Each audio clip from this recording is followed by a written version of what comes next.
जय हिंद। आज वीडियो में हम लोग राधिका मैम के रेलवे सामान्य विज्ञान के फिजिक्स के जो बाकी चैप्टर बचा हुआ है उसको हम लोग कवर करेंगे, यानी कि चैप्टर नंबर 10 से लेकर 10 से आगे इस वीडियो में हम लोग कवर करेंगे। अगर इसका पिछला वीडियो नहीं देखें तो उनका लिंक डिस्क्रिप्शन बॉक्स में मिल जाएगा, वहाँ जाके देख सकते हैं।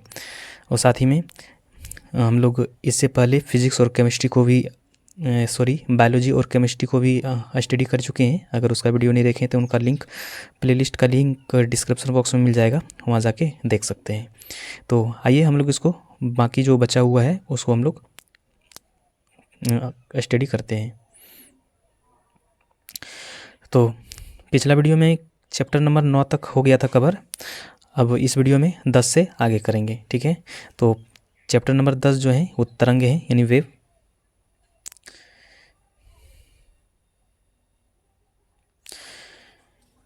तो एक नंबर है, निम्नलिखित में से कौन सी विद्युत चुम्बकीय तरंगे हैं। इनमें से कौन सा हैं जो विद्युत चुम्बकीय तरंगे हैं, कौन सा विद्युत चुम्बकीय तरंगे हैं? तो ये है आपका एक्स किरण है, एक्स किरण है। आगे 2 नंबर है, किस तरंग की तरंग दैर्घ्य सबसे कम होती है? किस रंग की तरंग दैर्घ्य सबसे कम होती है? तो ये नीला हो जाएगा, इसका राइट आंसर हो जाएगा सी नंबर। आगे नीचे एक अभिकथन और एक कारण दिया गया है। अभिकथन है, जब वेग स्थिर और तरंग दैर्घ्य आधी रखी जाती है तो आवृत्ति दोगुनी हो जाती है। तो कारण है वेग इक्वल टू आवृत्ति इंटू तरंग दैर्घ्य। तो इनमें से कौन सा कथन सही है? तो इनमें से कौन सा हो जाएगा? तो ये जो है अभिकथन और कारण दोनों सही हैं, लेकिन कारण अभिकथन की उचित व्याख्या है, तो इसका राइट आंसर हो जाएगा बी नंबर। आगे हैं 4 नंबर में, निम्न में से क्या तरंग की विशेषता नहीं है? इनमें से कौन सा है जो तरंग की विशेषता नहीं है? तो ये आपका माध्यम की विशेषता नहीं है, तो इसका राइट आंसर हो जाएगा डी नंबर। तरंग जो होता है, तरंग ऊर्जा का गैर यांत्रिक कंपन है जो माध्यम से यात्रा करती है, तो इसका राइट आंसर हो जाएगा डी नंबर। आगे है 5 नंबर, यदि एक तरंग की आवृत्ति बढ़ती है तो इसकी तरंग दैर्घ्य पर क्या असर होता है? तो इसका तरंग दैर्घ्य पर क्या असर होगा? तो ये जो होगा ये घट जाती है, तो ये क्या हो जाएगा? ये तरंग दैर्घ्य कम हो जाएगा, इसका राइट आंसर हो जाएगा सी नंबर। आगे, निम्न में से किस प्रकार का प्रकाश टेलीविज़न रिमोट से उस उपकरण को संकेत देता है जिसे हम नियंत्रित करते हैं? तो कौन सा देता है ये? तो ये देता है अवरक्त किरणें, अवरक्त किरणें देता है, अवरक्त, इसका राइट आंसर हो जाएगा सी नंबर। आगे है, वर्लीकरण होता है जहां हवा के दाब होता है, वर्लीकरण होता है जहां पर हवा का दाब क्या होता है? तो ये निम्न होता है, क्या होता है? निम्न, इसका राइट आंसर हो जाएगा ए नंबर। आगे है, संपीड़नों का निर्माण उस स्थान पर होता है जहां वायु दाब क्या होता है? उच्च होता है, जहां पर वायु दाब उच्च होता है। आगे नीचे दिए गए चित्र पराश्रव्य तरंगों के कार्य को दर्शाता है, इस तकनीक को क्या कहते हैं? तो इस तकनीक को अल्ट्रासोनोग्राफी कहा जाता है, अल्ट्रासोनोग्राफी। 10 नंबर है, लंगर डालकर रोकी हुई एक नाव लहरों से घिरी हुई है जिसका तरंग दैर्घ्य 125 मीटर है, चलती तरंगों का चढ़ाव की गति 25 मीटर पर सेकेंड है, नाव के हिलने की आवृत्ति क्या है? नाव की हिलने की आवृत्ति क्या हो जाएगा? तो ये हो जाएगा 0.20 हर्ट्ज, 0.220 हर्ट्ज हो जाएगा, इसका राइट आंसर हो जाएगा ए नंबर। 11 नंबर है, यदि किसी ध्वनि तरंग की आवृत्ति 50 हर्ट्ज है तो उसकी आवर्तकाल ज्ञात कीजिए। आवर्तकाल क्या हो जाएगा इसका आवर्तकाल जो हो जाएगा ये हो जाएगा 0.02 सेकेंड, 0.02 सेकेंड हो जाएगा। 12 नंबर है, कण विक्षोभ के प्रसार की दिशा के लंबवत ऊपर और नीचे दोलन करते हैं, यहाँ किस प्रकार के तरंगों पर चर्चा की गई है? तो किस प्रकार के तरंगों की चर्चा की गई है? तो ये अनुप्रस्थ तरंगों की। आगे, कंपन कर रही वस्तु का समयान्तराल 0.04 सेकेंड है तो तरंग की आवृत्ति कितना हो जाएगा? तो ये जो होगा 25 हर्ट्ज होगा। आगे, किसी विस्फोट के कारण समुद्र के तल पर बनने वाला लहरें खाली जगह होती है। तो किस प्रकार से होगा ये? तो ये जो होता है अनुप्रस्थ और अनुदैर्घ्य तरंग, अनुदैर्घ्य दोनों, अनुप्रस्थ और अनुदैर्घ्य दोनों होते हैं। आगे, निम्न में से कौन सी एक अनुप्रस्थ तरंग नहीं है? इनमें से कौन सा एक अनुप्रस्थ तरंग नहीं है? तो ये है ध्वनि तरंगे। ध्वनि तरंग जो हैं एक अनुप्रस्थ तरंग में नहीं आते हैं। आगे 16 नंबर में, किसी अनुदैर्घ्य तरंग में लगातार 2 संपीड़न और 2 लगातार विरलीकरण प्रक्रिया के बीच की दूरी को क्या कहा जाता है? तो क्या कहा जाता है? तो ये तरंगदैर्घ्य कहा जाता है, तरंगदैर्घ्य। आगे 17 नंबर में, निम्न में से किन तरंगों में संपीड़न और विरल प्रक्रिया शामिल है? तो किसमें है ये?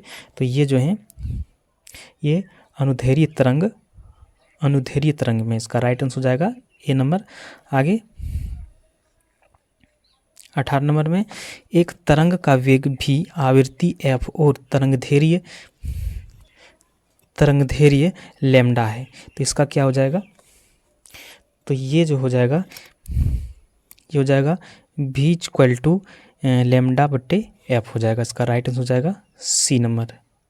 आगे आकृति और कालाविधि में क्या संबंध है? आकृति और कालाविधि में क्या संबंध है? तो इसका जो संबंध होता है, इसका जो संबंध है t इक्वल टू 1/μ। तो इसका राइट हो जाएगा डी नंबर।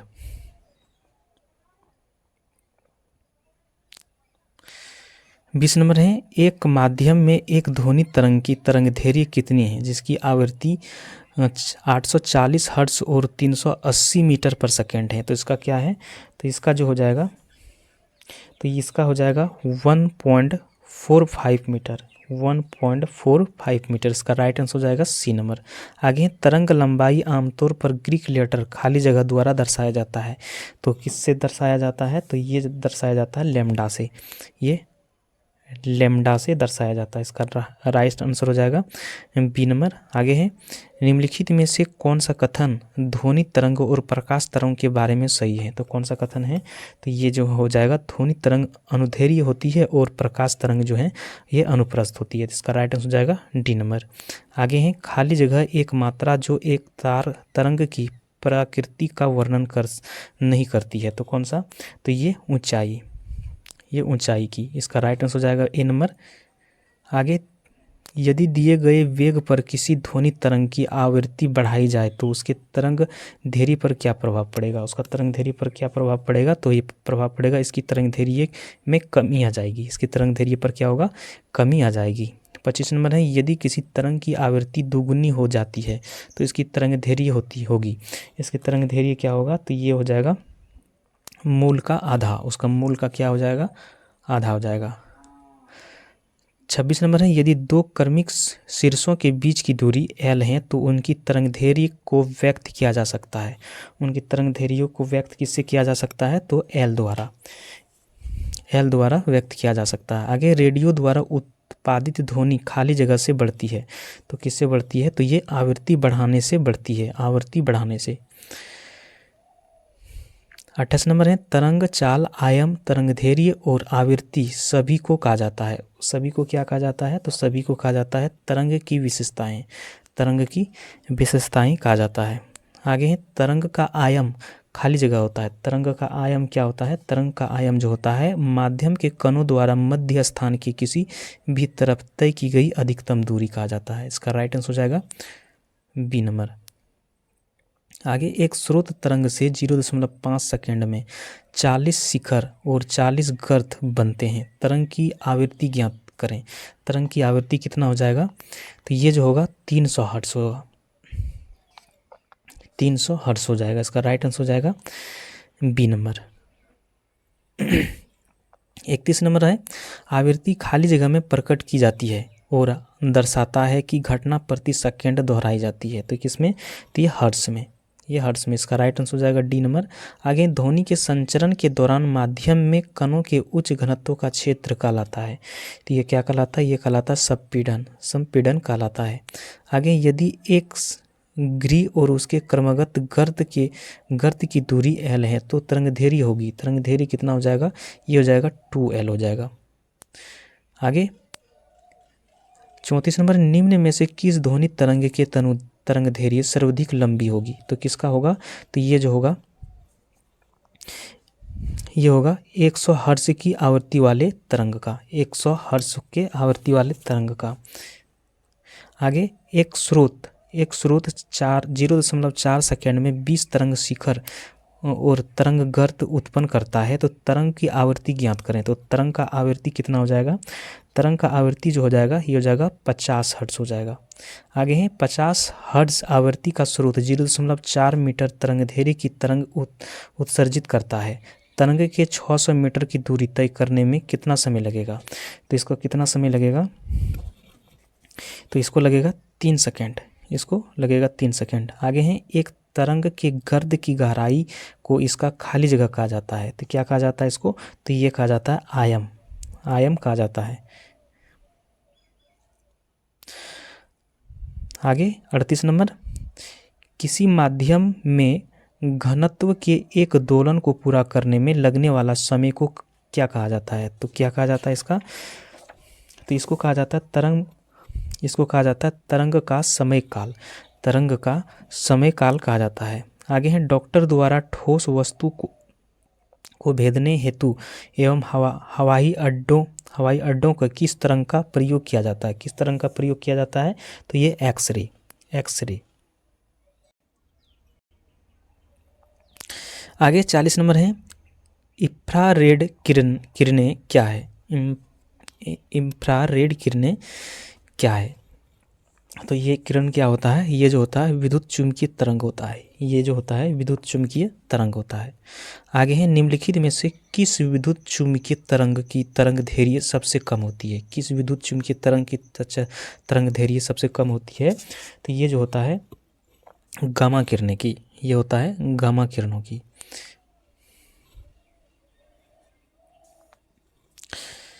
अब है चैप्टर नंबर 11 प्रकाश। ठीक है, तो आइए इसको भी देखते हैं। ये थोड़ी सी लंबी चैप्टर है, तो इसको भी ये और एग्ज़ाम के दृष्टिकोण से बहुत इंपॉर्टेंट है, तो इसे पूरा ज़रूर देख लीजिएगा। इसमें लगभग 200 प्लस क्वेश्चन है और यहाँ से क्वेश्चन 2 से 3 क्वेश्चन ज़रूर देखने को एग्ज़ाम में मिलेंगे। ठीक है, तो आइए देखते हैं इसको। तो पहला जो है 1 नंबर है प्रकाश का प्राकृतिक। पहले प्रकाश की प्रकृति को देखते हैं। जिस सामग्री से रोशनी यानी लाइट पारित हो सके उसको क्या कहते हैं? उसको क्या कहते हैं? उसको कहते हैं ट्रांसपेरेंट, ट्रांसपेरेंट कहा जाता है। आगे हैं जिन पदार्थों से होकर वस्तुओं को स्पष्ट रूप से नहीं देखा जा सकता उसे खाली जगह कहते हैं। उसको क्या कहते हैं? अपारदर्शी। उसको क्या कह सकते हैं? उसको अपारदर्शी। 3 नंबर है डिंटल प्रभाव प्रकाश के खाली जगह से संबंधित हैं। तो किससे संबंधित हैं? परिकिरणन से, परिकिरणन से संबंधित हैं। आगे है निर्वात में प्रकाश का वेग कितना होता है? निर्वात में प्रकाश का वेग कितना होता है? तो ये होता है 3 × 10⁸ मीटर पर सेकेंड। इसका राइट आंसर हो जाएगा ए नंबर। आगे है प्रकाश की गति अधिकतम निम्न में से किस माध्यम में होती है? किस माध्यम में होती है? तो ये जो होता है निर्वात में, निर्वात में। आगे है प्रकाश खाली जगह में संचरण होती है। किस में संचरण होती है? तो ये प्रकाश जो होता है वो हमेशा सीधी रेखा में संचरण होती है। आगे जब खाली जगह वस्तु प्रकाश के मार्ग में आती है तो छाया बनती है। तो क्या? तो ये अपारदर्शी, अपारदर्शी वस्तु जब प्रकाश के मार्ग में आता है तो छाया बनता है। आगे प्रकाश का क्वांटम सिद्धांत किसके द्वारा प्रदान किया गया था? किसके द्वारा? तो ये प्लांक के द्वारा, प्लांक के द्वारा दिया गया था। आगे प्रकाश का अनुप्रस्थ तरंग है, प्रकाश एक अनुप्रस्थ तरंग है साबित करती हुई एकमात्र घटना कौन सी है? ये कौन सा घटना है? ये है ध्रुवीकरण। ये घटना का नाम क्या है? ध्रुवीकरण। आगे है ऐसी वस्तु जो खुद प्रकाश उत्पन्न नहीं करती है उन्हें क्या कहा जाता है? उसको क्या कहा जाता है? तो अप्रदीप्तीय वस्तुएं, अप्रदीप्तीय वस्तुएं। 11 नंबर है किसी पदार्थ का अपवर्तनांक हवा में प्रकाश की चाल से किस प्रकार संबंधित है होता है? तो किस प्रकार से संबंधित होता है? तो ये अपवर्तनांक इक्वल टू जो होता है पदार्थ में प्रकाश की चाल या हवा में प्रकाश की चाल, ये होगा। इसका राइट आंसर हो जाएगा सी नंबर। 12 नंबर है, वस्तु जो अपनी रोशनी स्वयं उत्पादित करती है को खाली जगह कहते हैं, उसको क्या कहते हैं? चमकदार वस्तु। इसको क्या कहते हैं? चमकदार वस्तु कहा जाता है। इसका राइट आंसर हो जाएगा डी नंबर। आगे हैं, हमें घास का रंग हरा दिखाई देता है क्यों दिखाई देता है? क्योंकि यह हरे रंग के प्रकाश को वापस हमारी आंखों में परिवर्तित करती है। तो इसका राइट आंसर हो जाएगा ए नंबर।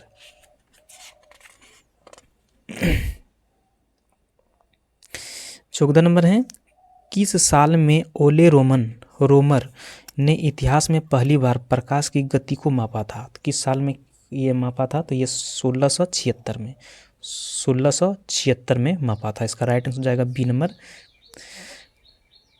15 नंबर है, सूर्य की रोशनी में हरे रंग का दिखाई देने वाला एक कपड़ा लाल रोशनी में देखे जाने पर काले रंग का दिखाई देना क्यों शुरू हो जाता है?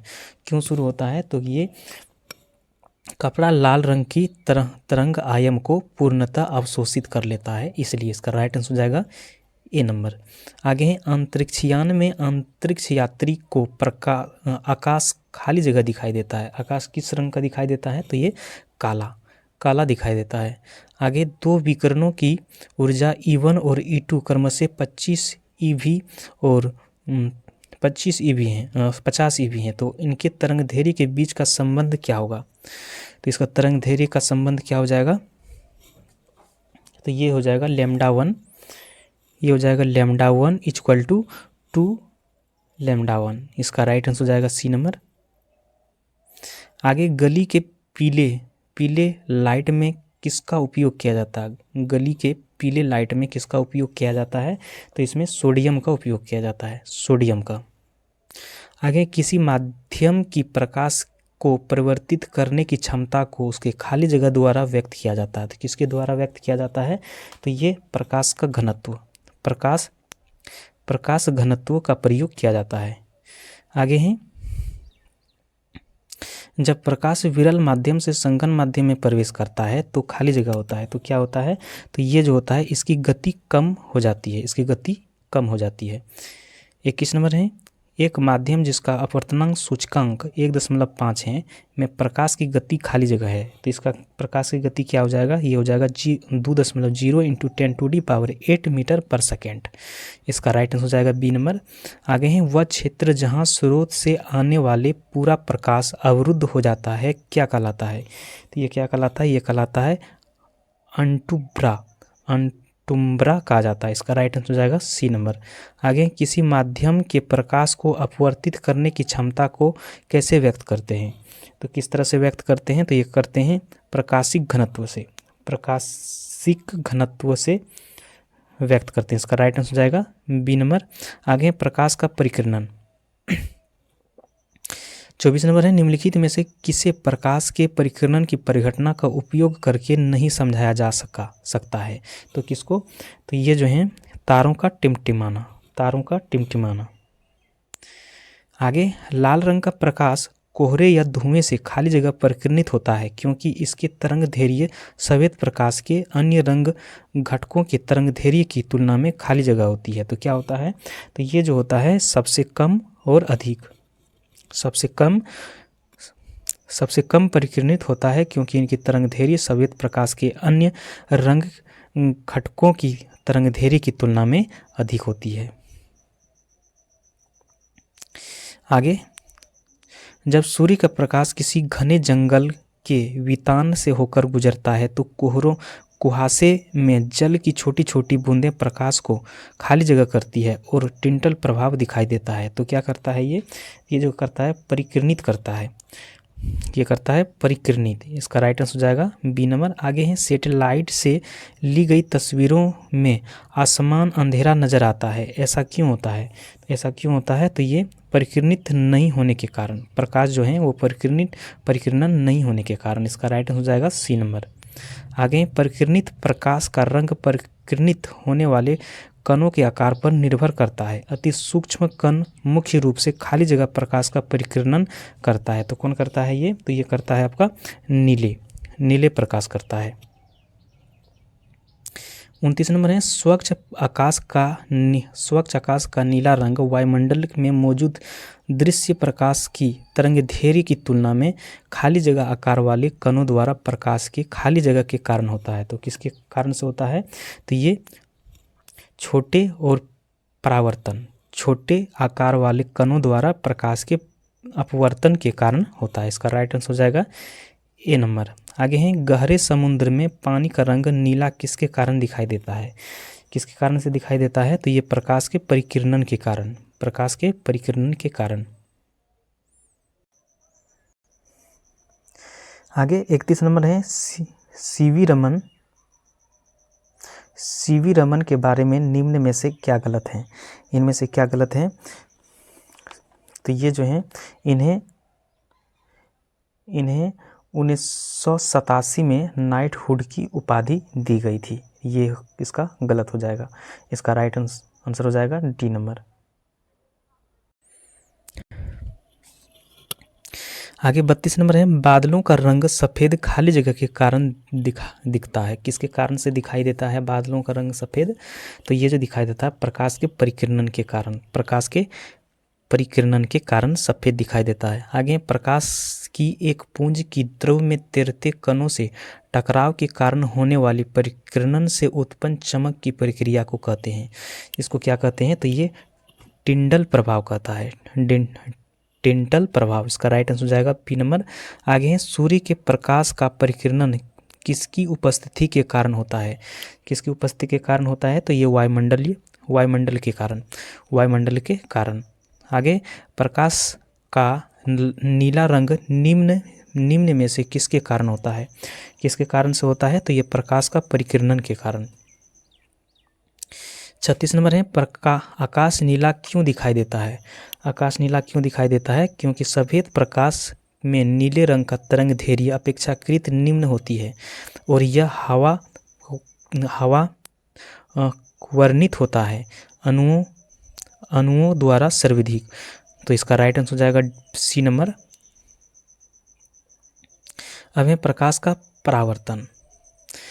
जब प्रकाश किसी चमकीले सतह पर आपतित होता है तो खाली जगह परिवर्तन की घटना घटित होता है। तो कौन सा घटना परिवर्तित होता है? तो ये नियमित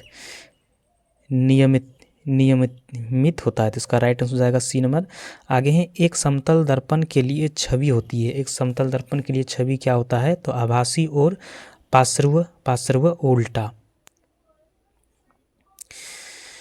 आगे, खाली जगह दर्पण हमेशा वस्तु की एक ऐसी छवि निर्मित करता है जो आभासी, बड़ा और समान आकार में होता है। तो कौन सा दर्पण? तो ये जो करता है समतल दर्पण, समतल। आगे, किसी समतल दर्पण की वक्रता त्रिज्या 12 सेंटीमीटर नाई कार्तीय चिन्ह पर पट्टी का पालन करते हुए मुख्य फोकस इंटू इक्वल टू पर स्थित होगा। तो किस पर ये स्थित होगा? तो ये -6 सेंटीमीटर पर। आगे, किसी अवतल दर्पण का फोकस इसके ध्रुव से 16 सेंटीमीटर की दूरी पर स्थित है। इसकी वक्रता केंद्र ध्रुव से खाली जगह की दूरी पर स्थित होगा। तो कितना दूरी पर होगा? तो ये 32 सेंटीमीटर पर ये स्थित होगा। आगे, इनमें से कौन सा बिंदु हमेशा गोलीय दर्पण के मुख्य अक्ष पर स्थित होता है? वक्रता केंद्र, आपतन बिंदु, ध्रुव। इनमें से कौन होगा? तो ये जो होगा, ये होगा वक्रता केंद्र और ध्रुव होगा। इसका राइट आंसर हो जाएगा ए नंबर। 43 नंबर है, किसी वस्तु का एक 18 सेंटीमीटर फोकस दूरी वाले अवतल दर्पण के सामने 12 सेंटीमीटर की दूरी पर रखा गया है। दर्पण द्वारा उत्पन्न आवर्धन खाली जगह होगा। तो उत्पन्न आवर्धन कितना हो जाएगा? तो ये +3 हो जाएगा। आगे, किसी 2.5 सेंटीमीटर लंबी वस्तु को एक 16 सेंटीमीटर फोकस दूरी वाले अवतल दर्पण के मुख्य अक्ष पर 24 सेंटीमीटर की दूरी पर रखा गया है। निर्मित प्रतिबिंब की ऊंचाई खाली जगह होगा। तो प्रतिबिंब कितना हो जाएगा? तो ये हो जाएगा 1.0 सेंटीमीटर। इसका राइट आंसर हो जाएगा सी नंबर। आगे हैं, अवतल दर्पण के खाली जगह के समांतर प्रकाश पुंज परावर्तन के बाद मुख्य फोकस से होकर गुजरेगा। तो कौन सा? तो ये मुख्य अक्ष के समांतर। आगे, 1 सेंटीमीटर आकार वाले किसी वस्तु को एक 16 सेंटीमीटर फोकस दूरी वाले अवतल दर्पण के सामने 24 सेंटीमीटर की दूरी पर रखा गया है। निर्मित प्रतिबिंब खाली जगह होगा। तो कौन सा प्रतिबिंब होगा? तो ये होगा, ये हो जाएगा उल्टा और 2.0 सेंटीमीटर। इसका राइट आंसर हो जाएगा बी नंबर। आगे है, एक प्रकाशिक उपकरण एक्स की फोकस दूरी 30 सेंटीमीटर है, तो एक्स हो सकता है, एक्स क्या हो सकता है? तो ये एक्स हो सकता है या तो अवतल लेंस या अवतल दर्पण। अवतल लेंस हो सकता है या तो दर्पण हो सकता है। इसका राइट आंसर हो जाएगा बी नंबर। आगे है, दर्पण सूत्र के अनुसार गोलीय दर्पण की फोकस किसके बराबर होती है? तो किसके बराबर होगा? तो ये जो होगा ये यूवी बाय यू माइनस भी, इसके बराबर। इसका राइट हो जाएगा सी नंबर। आगे हैं, 2 सेंटीमीटर फोकस दूरी वाले उत्तल दर्पण की वक्रता त्रिज्या कितनी होगी? तो ये कितना होगा? ये हो जाएगा 4.0 मीटर। आगे हैं, उत्तल दर्पण के मुख्य अक्ष के समांतर प्रकाश पुंज खाली जगह होगा, तो कितना हो जाएगा? तो ये हो जाएगा एफ पर आभासी होता प्रतीत। इसका राइट आंसर हो जाएगा सी नंबर। आगे, अवतल दर्पण के सामने खाली जगह रखी वस्तु का अनंत पर एक वास्तविक और उल्टा प्रतिबिंब बनता है, तो कहाँ पर बनता है ये? तो ये बनता फोकस एफ पर। आगे, किसी वस्तु को एक 12 सेंटीमीटर फोकस दूरी वाले अवतल दर्पण के सामने 26 सेंटीमीटर की दूरी पर उसके मुख्य अक्ष पर रखा गया है। इसकी प्रतिबिंब खाली जगह बनेगा, कहाँ पर बनेगा? तो ये बनेगा 12 सेंटीमीटर और 24 सेंटीमीटर के बीच स्थित किसी बिंदु पर। इसका राइट आंसर हो जाएगा सी नंबर। 53 नंबर है, गोलीय दर्पण द्वारा प्रतिबिंब निर्मित करने के लिए फोकस दूरी एफ और वक्रता त्रिज्या आर के लिए सही चिन्ह पर पट्टी निम्नलिखित में से कौन सा होगा?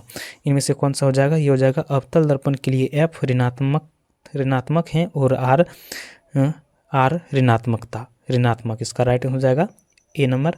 आगे हैं, उत्तल दर्पण के मुख्य फोकस खाली जगह स्थित होता है, तो कहाँ पर स्थित होगा? तो ये दर्पण के पीछे, दर्पण के हो जाएगा ये पीछे। आगे, निम्नलिखित में से कौन सी रेखाएं किसी गोलीय दर्पण पर अविलंब के रूप में कार्य करती है? तो कौन सी रेखाएं? तो ये जो करता है, ये करता ध्रुव और वक्रता केंद्र को मिलाने वाली रेखा, और ये करेगा वक्रता केंद्र और आपतन बिंदु को मिलाने वाली रेखा। तो इसका राइट आंसर हो जाएगा, ये हो जाएगा ए नंबर 1 और दो। आगे, निम्नलिखित में से कौन सा संबंध उत्तल दर्पण द्वारा उत्पन्न आवर्धन m को सही ढंग से दर्शाता है? इनमें से कौन सा सही ढंग से दर्शा रहा है? तो ये दर्शा रहा है 0 ग्रेटर देन m और ग्रेटर देन 1। इसका राइट हो जाएगा डी नंबर। आगे, अवतल दर्पण का मुख्य अक्ष पर स्थित वह बिंदु क्या कहलाता है जहाँ से प्रकाश की किरण बिना किसी विचलन के वापस परिवर्तित हो जाती है? तो वो क्या कहलाता है? ये कहलाता है वक्रता केंद्र।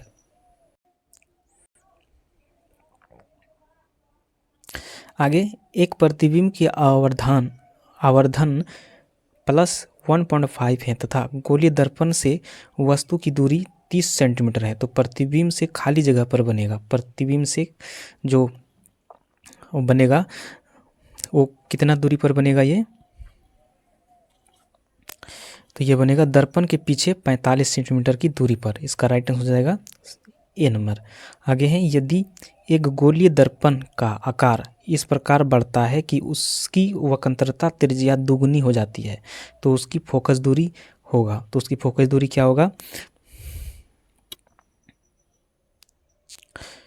उसकी फोकस दूरी जो होगा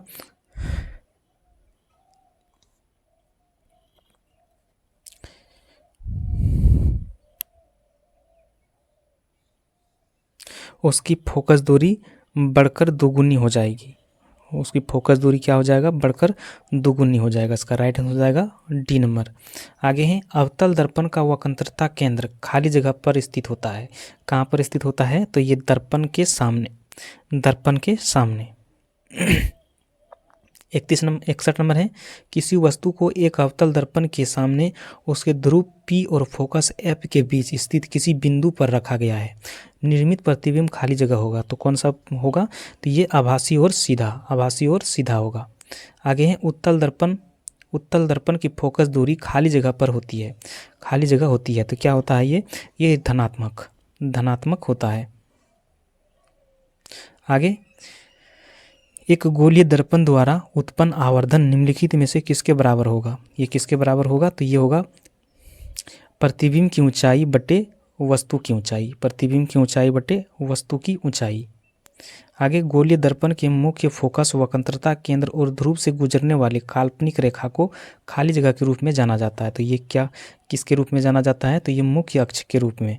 आगे है एक गोलीय दर्पण की वक्रता त्रिज्या 40 सेंटीमीटर है, इसकी फोकस दूरी खाली जगह सेंटीमीटर होगा। कितना हो जाएगा इसका? इसका हो जाएगा 20 सेंटीमीटर। आगे जब प्रकाश की किरण अवतल दर्पण के ध्रुव पर तिर्यक रूप में आपतित होती है तो परिवर्तित किरण क्या होगा? परिवर्तित किरण कितना हो जाएगा?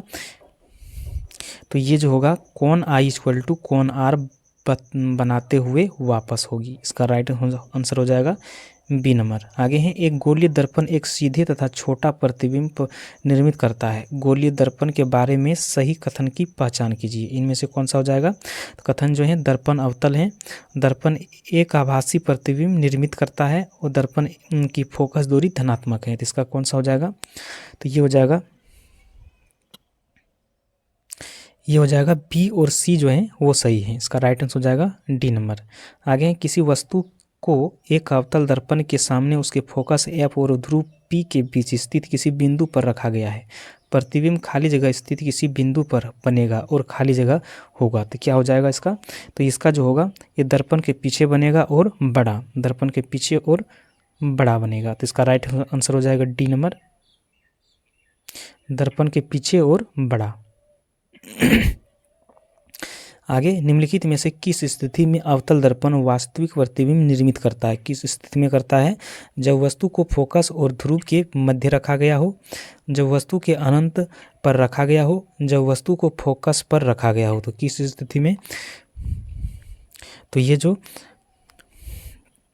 जब वस्तु को अनंत पर रखा गया हो तब, और जब वस्तु को फोकस पर रखा गया हो तब। इसका राइट आंसर हो जाएगा ए नंबर।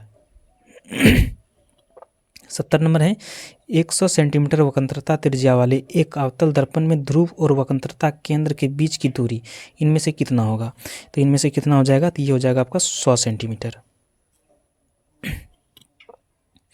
आगे 71 नंबर एक प्रकाश किरण एक 20 सेंटीमीटर वक्रता त्रिज्या वाले उत्तल दर्पण ध्रुव P के बिंदु M पर आपतित होती है। यह समान पथ के अनुदिश वापस परिवर्तित होती है और इसके वक्रता केंद्र C से आती हुई प्रतीत होती है। नई कार्तीय चिन्ह परपट्टी का पालन करते हुए PC = क्या होगा? PC = कितना हो जाएगा? ये हो जाएगा आपका 20 सेंटीमीटर, 20 सेंटीमीटर। 72 नंबर है नई कार्तीय चिन्ह परपट्टी का पालन करते हुए किसी उत्तल दर्पण का वक्रता केंद्र +18 सेंटीमीटर पर स्थित है। इसका फोकस खाली जगह पर स्थित होगा। कहाँ पर स्थित होगा? ये हो जाएगा इसका 9 सेंटीमीटर पर। मान लीजिए कि किसी लड़के के सामने एक जादुई दर्पण रखा गया है। परिणाम स्वरूप लड़का दिखता है कि उसके सिर का प्रतिबिंब समान आकार का है, उसके शरीर के मध्य भाग छोटा है और उसके पैर का आकार बड़ा है। इसलिए शीर्ष से नीचे तक जादुई दर्पण में कौन सा प्रतिबिंब प्रदर्शित करता है? तो कौन सा प्रदर्शित करेगा इसमें? ये प्रदर्शित करेगा समतल दर्पण और अवतल दर्पण, समतल दर्पण ये और अवतल दर्पण। आगे यदि आपतित किरण खाली जगह तो परावर्तित किरण मुख्य फोकस से होकर गुजरेगी। तो कहाँ से? तो ये अवतल दर्पण के मुख्य अक्ष के समांतर। इसका राइट आंसर हो जाएगा ए नंबर। आगे है किसी वस्तु को अवतल दर्पण के वक्रता केंद्र पर रखे जाने से प्रतिबिंब कहाँ पर बनेगा? कहाँ पर बनेगा? तो ये बनेगा वक्रता केंद्र पर। आगे है खाली जगह के बीच की दूरी गोलीय दर्पण की फोकस दूरी कहलाती है। तो क्या कहलाती है? ये F और ध्रुव।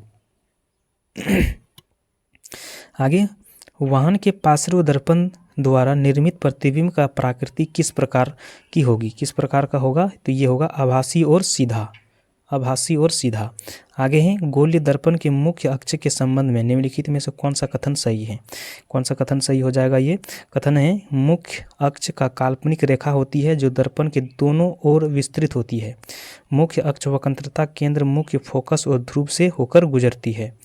और 3 नंबर है वक्रित दर्पण का मुख्य अक्ष वक्रित होता है। तो इसका कौन सा हो जाएगा। ये हो जाएगा केवल ए और 2 जो कथन है ये सही होगा। आगे अवतल दर्पण के लिए अनंत पर स्थित किसी वस्तु का प्रतिबिंब खाली जगह स्थिति होता है। तो क्या होता है। ये होता है फोकस पर। आगे हैं एक आपतित किरण अवतल दर्पण के फोकस से होकर गुजरती है। परावर्तित किरण खाली जगह होगा। परावर्तित किरण क्या हो जाएगा। मुख्य अक्ष के समांतर होती है। मुख्य अक्ष के समांतर। आगे एक गोलीय दर्पण की ध्रुव और वक्रता केंद्र के बीच की दूरी इसकी फोकस दूरी f के पदों में खाली जगह के बराबर होगा। किसके बराबर होगा ये। तो ये 2f के बराबर होगा। आगे है गोलीय दर्पण के मुख्य अक्ष के नीचे किसी वस्तु की प्रतिबिंब की ऊंचाई खाली जगह है। तो क्या हो जाएगा इसका। तो ये नकारात्मक होगा। ये हो जाएगा नकारात्मक।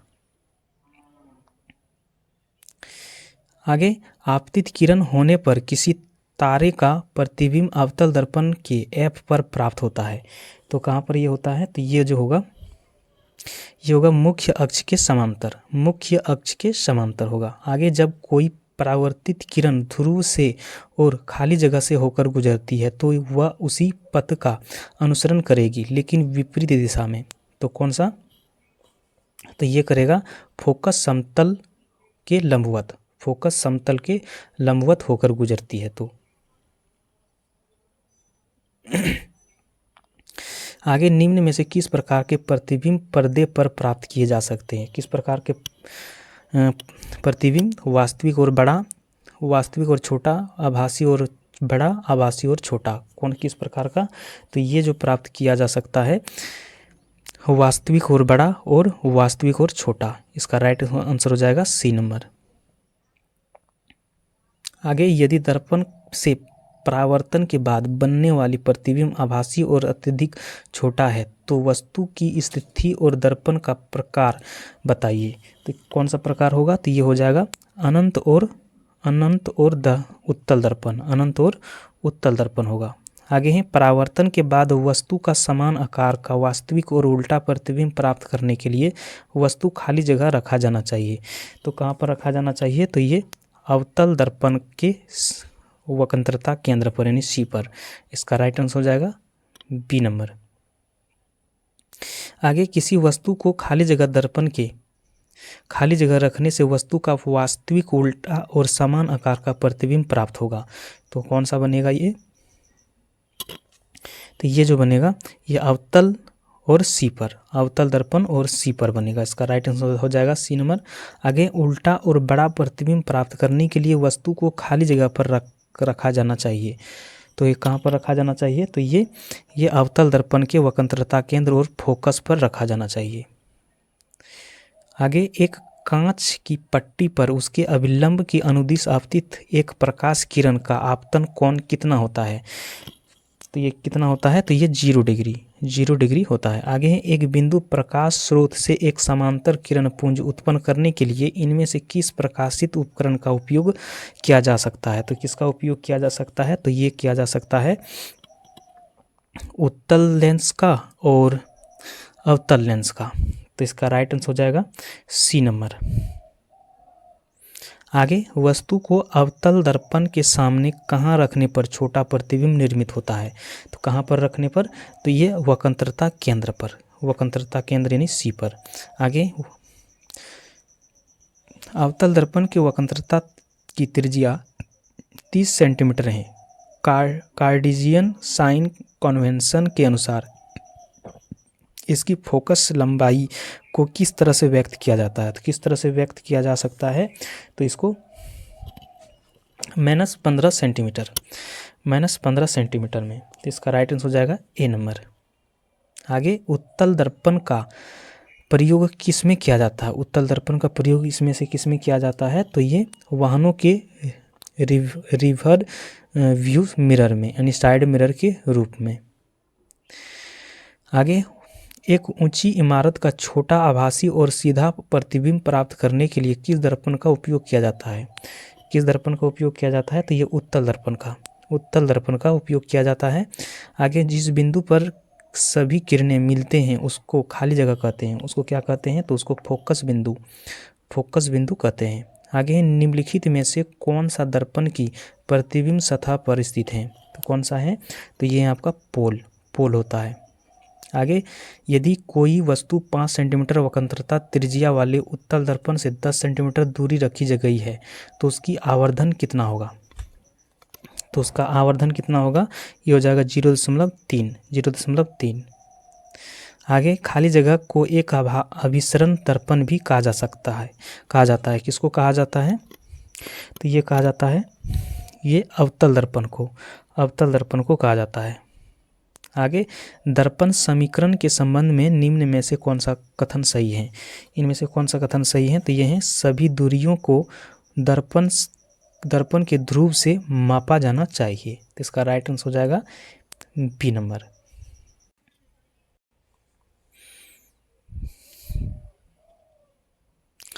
आगे 101 नंबर है,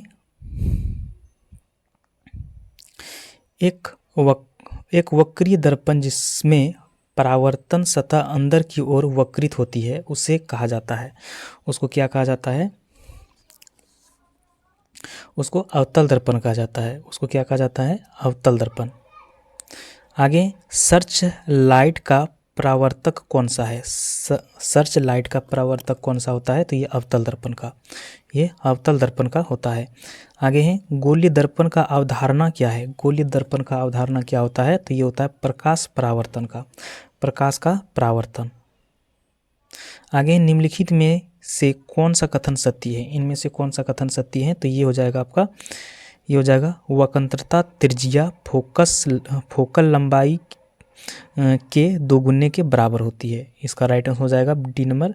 आगे, दर्पण का सूत्र है, इनमें से दर्पण का सूत्र कौन सा है? तो ये जो हो जाएगा, दर्पण का सूत्र है 1/u + 1/v = 1/f। इसका राइट आंसर हो जाएगा सी नंबर। आगे, गोलीय दर्पण का परावर्तक सतह का केंद्र बिंदु क्या कहलाता है? इसका केंद्र बिंदु क्या कहलाता है? तो ये कहलाता है ध्रुव कहलाता है। आगे है, एक गोलाकार दर्पण जिसकी वक्रता त्रिज्या r है और फोकस दूरी कितनी होगी? इसका फोकस दूरी कितना हो जाएगा? तो ये हो जाएगा r/2। आगे, गोलाकार दर्पण जिसकी परावर्तक सतह बाहर की ओर उभरी हुई होती है कहलाता है। ये क्या कहलाता है? उत्तल दर्पण। ये क्या कहलाता है? उत्तल दर्पण कहलाता है। आगे, एक उत्तल दर्पण के सामने कोई वस्तु रखी हुई है, किस प्रकार का प्रतिबिंब बनेगा? इसमें किस प्रकार का प्रतिबिंब बनेगा? ये ध्रुव और फोकस के बीच आभासी सीधा छोटा प्रतिबिंब बनेगा। इसका राइट आंसर हो जाएगा बी नंबर। आगे है, यदि एक वास्तविक वस्तु का प्रतिबिंब बनने के लिए उत्तल दर्पण का उपयोग किया जाता है तो निम्नलिखित में से कौन सा कथन गलत है? इनमें से कौन सा कथन गलत है? तो ये प्रतिबिंब वास्तविक हैं। ये प्रतिबिंब जो हैं ये वास्तविक हैं। आगे हैं, एक विमान दर्पण के लिए छवि है। एक विमान दर्पण के लिए छवि क्या हो जाएगा?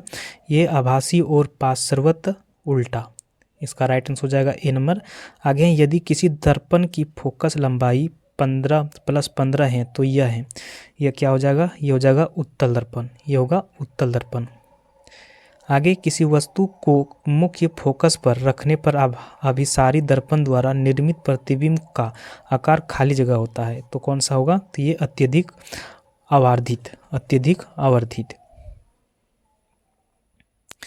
आगे, एक वस्तु को एक उत्तल दर्पण के सामने अनंत और दर्पण के ध्रुव के बीच स्थित एक बिंदु पर रखा जाता है। निर्मित होने वाले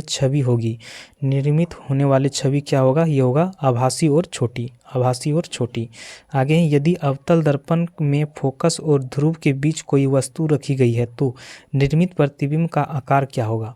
इसका प्रतिबिंब आकार क्या होगा? ये होगा आभासी। आगे, यदि एक वस्तु को अवतल दर्पण के वक्रता केंद्र से बाहर रखे जाता है तो छवि का निर्माण होगा। छवि का निर्माण किस प्रकार कहाँ पर होगा? तो ये होगा आपका F और C के बीच होगा। 117 नंबर है, दंत चिकित्सा अवतल दर्पण का उपयोग करते हैं क्योंकि इस पर निर्मित प्रतिबिंब खाली जगह होगा। निर्मित प्रतिबिंब किस प्रकार होगा? आभासी और बड़ा होगा। आगे, वाहनों के हेडलाइट में प्रयुक्त दर्पण कौन सा होता है? तो ये अवतल दर्पण होता है।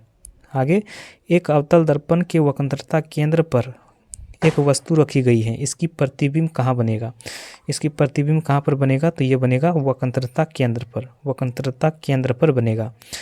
आगे, निम्न में से किसमें अवतल दर्पण का उपयोग नहीं होता है? इनमें से किसमें अवतल दर्पण का उपयोग नहीं होता है? तो ये पारदर्शी दर्पण में। इसका राइट आंसर हो जाएगा सी नंबर। आगे है, एक अवतल दर्पण सूर्य के सामने इसे इस तरह से रखा गया है कि सूर्य की किरणों के अभिसरण दर्पण के मुख्य अक्ष पर 5 सेंटीमीटर की दूरी पर बिंदु पर होता है। अब यदि 3 सेंटीमीटर लंबी का मोमबत्ती को दर्पण के मुख्य अक्ष पर 10 सेंटीमीटर की दूरी पर रखा जाए तो मोमबत्ती का प्रतिबिंब कितनी दूरी पर बनेगा? तो ये 10 सेंटीमीटर पर बनेगा। कहाँ पर? 10 सेंटीमीटर। आगे है, यदि किसी अवतल दर्पण पर आपतन कोण 30 डिग्री का हो तो परावर्तन कोण का मान क्या होगा? परावर्तन कोण का मान कितना हो जाएगा? ये हो जाएगा 30 डिग्री। आगे, एक वस्तु की उस अवतल शीशे से दूरी ज्ञात करें जिसकी फोकल दूरी 10 सेंटीमीटर है, जिसमें उसकी वास्तविक प्रतिबिंब का आकार वस्तु के आकार का 4 गुना हो जाए। तो क्या हो जाएगा इसका? ये हो जाएगा 12.5 सेंटीमीटर। आगे है, खाली जगह को एक अवसारी दर्पण भी कहा जाता है। किसको कहा जाता है? तो ये उत्तल दर्पण को। आगे, जब किसी वस्तु को C और F के बीच रखा जाता है तो अवतल दर्पण में आकृति कहाँ बनेगा? तो ये कहाँ पर बनेगा? तो ये बनेगा C के बाद वक्रता त्रिज्या के बाद। आगे हैं, किसी वस्तु के मुख्य फोकस पर रखने पर अभिसारी दर्पण द्वारा निर्मित प्रतिबिंब का आकार कहाँ पर होगा? आकार किस रूप में होगा? ये? तो ये होगा आपका अत्यधिक आवर्धित होगा। इसका राइट आंसर हो जाएगा डी नंबर। 27 नंबर है, एक वस्तु का अवतल दर्पण के सामने उसकी वक्रता केंद्र और फोकस बिंदु के बीच स्थित एक बिंदु पर रखा गया है। छवि का निर्माण कहाँ पर होगा? इसका छवि का निर्माण कहाँ पर होगा? तो ये जो होगा वक्रता केंद्र से परे किसी बिंदु पर वक्रता केंद्र। इसका राइट आंसर हो जाएगा सी नंबर। आगे, यदि किसी वस्तु को अवतल दर्पण के वक्रता केंद्र पर रखा जाता है तो इसकी प्रतिबिंब ऐसा बनेगा। तो किस प्रकार का बनेगा? तो ये वास्तविक और समान आकार का बनेगा। आगे, किसी गोलाकार दर्पण का परावर्तक सतह का व्यास को क्या कहा जाता है? तो क्या कहा जाता है? ये छेद कहा जाता है, छेद। आगे, 20 सेंटीमीटर की वक्रता के त्रिज्या वाले एक अवतल दर्पण की फोकस दूरी होगी। इसका फोकस दूरी कितना होगा? तो ये हो जाएगा 10 सेंटीमीटर। आगे, अवतल दर्पण का उपयोग यह नहीं है। कौन सा नहीं है? तो रिवर व्यू दर्पण के रूप में। आगे, अवतल दर्पण में जब वस्तु को अनंत पर रखा जाता है तो छवि बनेगा। तो छवि क्या बनेगा? तो ये बनेगा फोकस केंद्र F और वास्तविक उल्टी अत्यधिक संकुचित छवि बनेगा। इसका राइट आंसर हो जाएगा बी नंबर। अब है आवर्धन। यदि किसी प्रतिबिंब का आवर्धन 0.65 है तो उस प्रतिबिंब का प्राकृतिक क्या होगा? क्या हो जाएगा? ये वास्तविक उल्टा और छोटा होगा। 34 नंबर है, वस्तु के प्रतिबिंब की ऊंचाई से वस्तु की ऊंचाई का अनुपात कहलाता है। क्या कहलाता है? ये कहलाता है रेखीय आवर्धन कहलाता है। आगे है,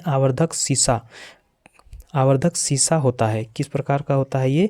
तो ये उत्तल लेंस होता है। आगे, 1.2 सेंटीमीटर ऊंचाई के एक वस्तु दर्पण से 60 सेंटीमीटर की दूरी पर वास्तविक प्रतिबिंब पाने के लिए 20 सेंटीमीटर की फोकसीकरण के एक अवतल दर्पण से 30 सेंटीमीटर पहले रखी हुई है। प्राप्त प्रतिबिंब की ऊंचाई क्या होगा? इसका ऊंचाई क्या होगा? -2.4 सेंटीमीटर। आगे है, एक साधारण आवर्धक ग्लास में निम्न शामिल है। इसमें क्या शामिल होता है? तो ये होता है ये छोटी फोकल लंबाई के उत्तल लेंस, छोटी फोकल लंबाई के उत्तल लेंस शामिल होता है।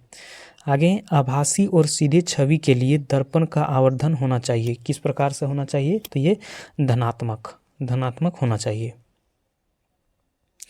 आगे है प्रकाश का अपवर्तन। आगे श्वेत प्रकाश का वह घटक जिसका अपवर्तनांक अधिकतम होता है वह खाली जगह रंग का होता है। किस रंग का होता है ये? तो ये जो होता है बैंगनी रंग का होता है। आगे निम्नलिखित में से कौन से बिंदु हमेशा लेंस के मुख्य अक्ष पर स्थित होता है? कौन सा बिंदु? तो ये जो होता है प्रकाशिक केंद्र। इसका राइट आंसर हो जाएगा बी नंबर। आगे जब हम पानी से भरे स्विमिंग पूल के फर्श को देखते हैं तो ऐसे प्रतीत होता है कि वह इसकी खाली जगह है। तो उसकी क्या है? तो यह वास्तविक गहराई से कम गहरा दिखाई देता है। आगे जब प्रकाश किरण संघन माध्यम से विरल माध्यम में प्रवेश करती है तो क्या होता है? तो ये वह अभिलंब से दूर झुक जाती है। आगे सूर्य से आने वाले किरणें वायुमंडल द्वारा अपवर्तित होती है। इसके कारण आभासी सूर्यास्त वास्तविक सूर्यास्त लगभग खाली जगह होता है। क्या होता है ये? तो ये 2 मिनट बाद होता है। आगे जब प्रकाश अभिलंब के अनुदिश आपतित होता है और हवा से होते हुए जल में प्रवेश करता है तो प्रकाश की दिशा क्या होगा? प्रकाश की दिशा जो होगा इसमें कोई परिवर्तन नहीं होगा। इसका राइट आंसर हो जाएगा डी नंबर। आगे साइन आई साइन आर का अनुपात क्या कहलाता है? साइन आई साइन आर का अनुपात क्या कहलाता है? तो ये जो कहलाता है अपवर्तनांक कहलाता है। 146 नंबर है तारे के टिमटिमाने के क्या कारण है? तारे के टिमटिमाने के क्या कारण होते हैं? तो ये हैं, इसका कारण है हवा के विभिन्न परतों के घनत्व में परिवर्तन की वजह से अपवर्तनांक में निरंतर परिवर्तन होने के कारण। तो इसका राइट आंसर हो जाएगा डी नंबर। आगे है किसी पदार्थ का अपवर्तनांक भिन्न भिन्न माध्यमों में प्रकाश के संचरण के सापेक्ष खाली जगह से संबंध किया जाता है। तो किससे? तो ये जो किया जाता है चाल से। इसका राइट आंसर हो जाएगा डी नंबर। आगे जब प्रकाश जल से होते हुए हवा में प्रवेश करता है तो उसका खाली जगह बदल जाती है। तो उसका क्या बदल जाती है? तो उसकी चाल बदल जाता है। आगे वायु में कोई प्रकाश किरण अपवर्तनांक √3 वाले माध्यम से वायु को पृथक करने वाले पृष्ठ पर 60 डिग्री के कोण पर आपतित होती है तो किरण माध्यम में खाली जगह के कोण पर आपतित होगी। तो किस पर होगा ये? तो ये जो होगा 30 डिग्री पर होगा। आगे है खाली जगह का उपयोग करते हुए अपवर्तनांक के मान की गणना की जा सकती है। तो किसका नियम उपयोग करते हुए? तो ये स्नेल का नियम का उपयोग करते हुए। 151 नंबर है जब प्रकाश एक माध्यम से दूसरे माध्यम में प्रवेश करता है तो क्या होता है? तो ये जो होता है ये आपतित किरण आपतन बिंदु पर अभिलंब और अपवर्तित किरण सभी एक ही तल में होता है। इसका राइट आंसर हो जाएगा डी नंबर। आगे निम्नलिखित में से कौन सी प्रकाशीय परिघटना सूर्योदय और सूर्यास्त के समय सूर्य की चक्रिका के चपटी प्रतीत होने को परिभाषित कर सकती है? तो कौन कर सकता है ये? तो ये करता है वायुमंडलीय अपवर्तन। आगे हैं बैंगनी, हरे, नारंगी और पीले रंग में से किस रंग का अपवर्तनांक सबसे कम होगा? तो किस रंग का अपवर्तनांक सबसे कम होगा? तो ये नारंगी का। आगे यदि अपवर्तनांक का मान बढ़ता है तो खाली जगह है तो क्या हो जाएगा इसका? तो ये प्रकाश की दिशा में विचलन बढ़ता है। प्रकाश की दिशा में क्या होगा? विचलन बढ़ेगा। आगे है जल में डुबोए जाने पर कोई छड़ पात्र को अंतरापृष्ठ पर चिपटी हुई प्रतीत होती है। यह खाली जगह के उदाहरण है। किसका उदाहरण है ये? तो ये जो है ये प्रकाश के अपवर्तन का उदाहरण है। आगे हैं बारिश के बूंदों के माध्यम से सूर्य के प्रकाश के अपवर्तन के कारण एक इंद्रधनुष दिखा जाता है। इसका अर्थ यह है कि प्रकाश की रोशनी बहुरंगी है। इसका अर्थ क्या होता है? प्रकाश की रोशनी जो होता है बहुरंगी होता है। इसका राइट आंसर हो जाएगा ए नंबर। आगे, वायुमंडलीय अपवर्तनांक के कारण क्षितिज के निकट देखे जाने पर किसी तारे की आभासी स्थिति उसकी वास्तविक स्थिति से थोड़े खाली जगह होती है, और यह आभासी स्थिति खाली जगह जिसके परिणाम स्वरूप तारे टिमटिमाते हैं। तो इसमें क्या हो जाएगा? ये हो जाएगा ऊंची बदलती रहती है, ऊंची होती है और क्या होता है? ये बदलती रहती है। आगे है, निम्नलिखित में से कौन सा प्रकाश के अपवर्तनांक का उदाहरण नहीं है? तो कौन सा नहीं है? तो ये है अस्त होते हुए सूर्य का रंग लाल होता है। इसका राइट आंसर हो जाएगा टी नंबर। आगे है, एक चम्मच जो टेढ़ा दिखता है किसका उदाहरण है? ये किसका उदाहरण है? तो ये अपवर्तन का। आगे है, निम्नलिखित में से हीरे की चमक में किसका योगदान है? नहीं है। किसका योगदान नहीं होता है? तो ये हीरे का निम्न अपवर्तनांक के, हीरे के निम्न अपवर्तक सूचकांक के। इसका राइट आंसर हो जाएगा डी नंबर। आगे है, वायु का निरपेक्ष अपवर्तनांक सूचकांक कितना है? तो इसका सूचकांक कितना होता है? तो ये होता है 1.003। 162 नंबर है, इनमें से कौन सा गर्मी का प्रभाव से संबंधित नहीं है? कौन सा गर्मी का प्रभाव से संबंधित नहीं है? तो ये रेफ्रेक्टिव। इसका राइट आंसर हो जाएगा डी नंबर।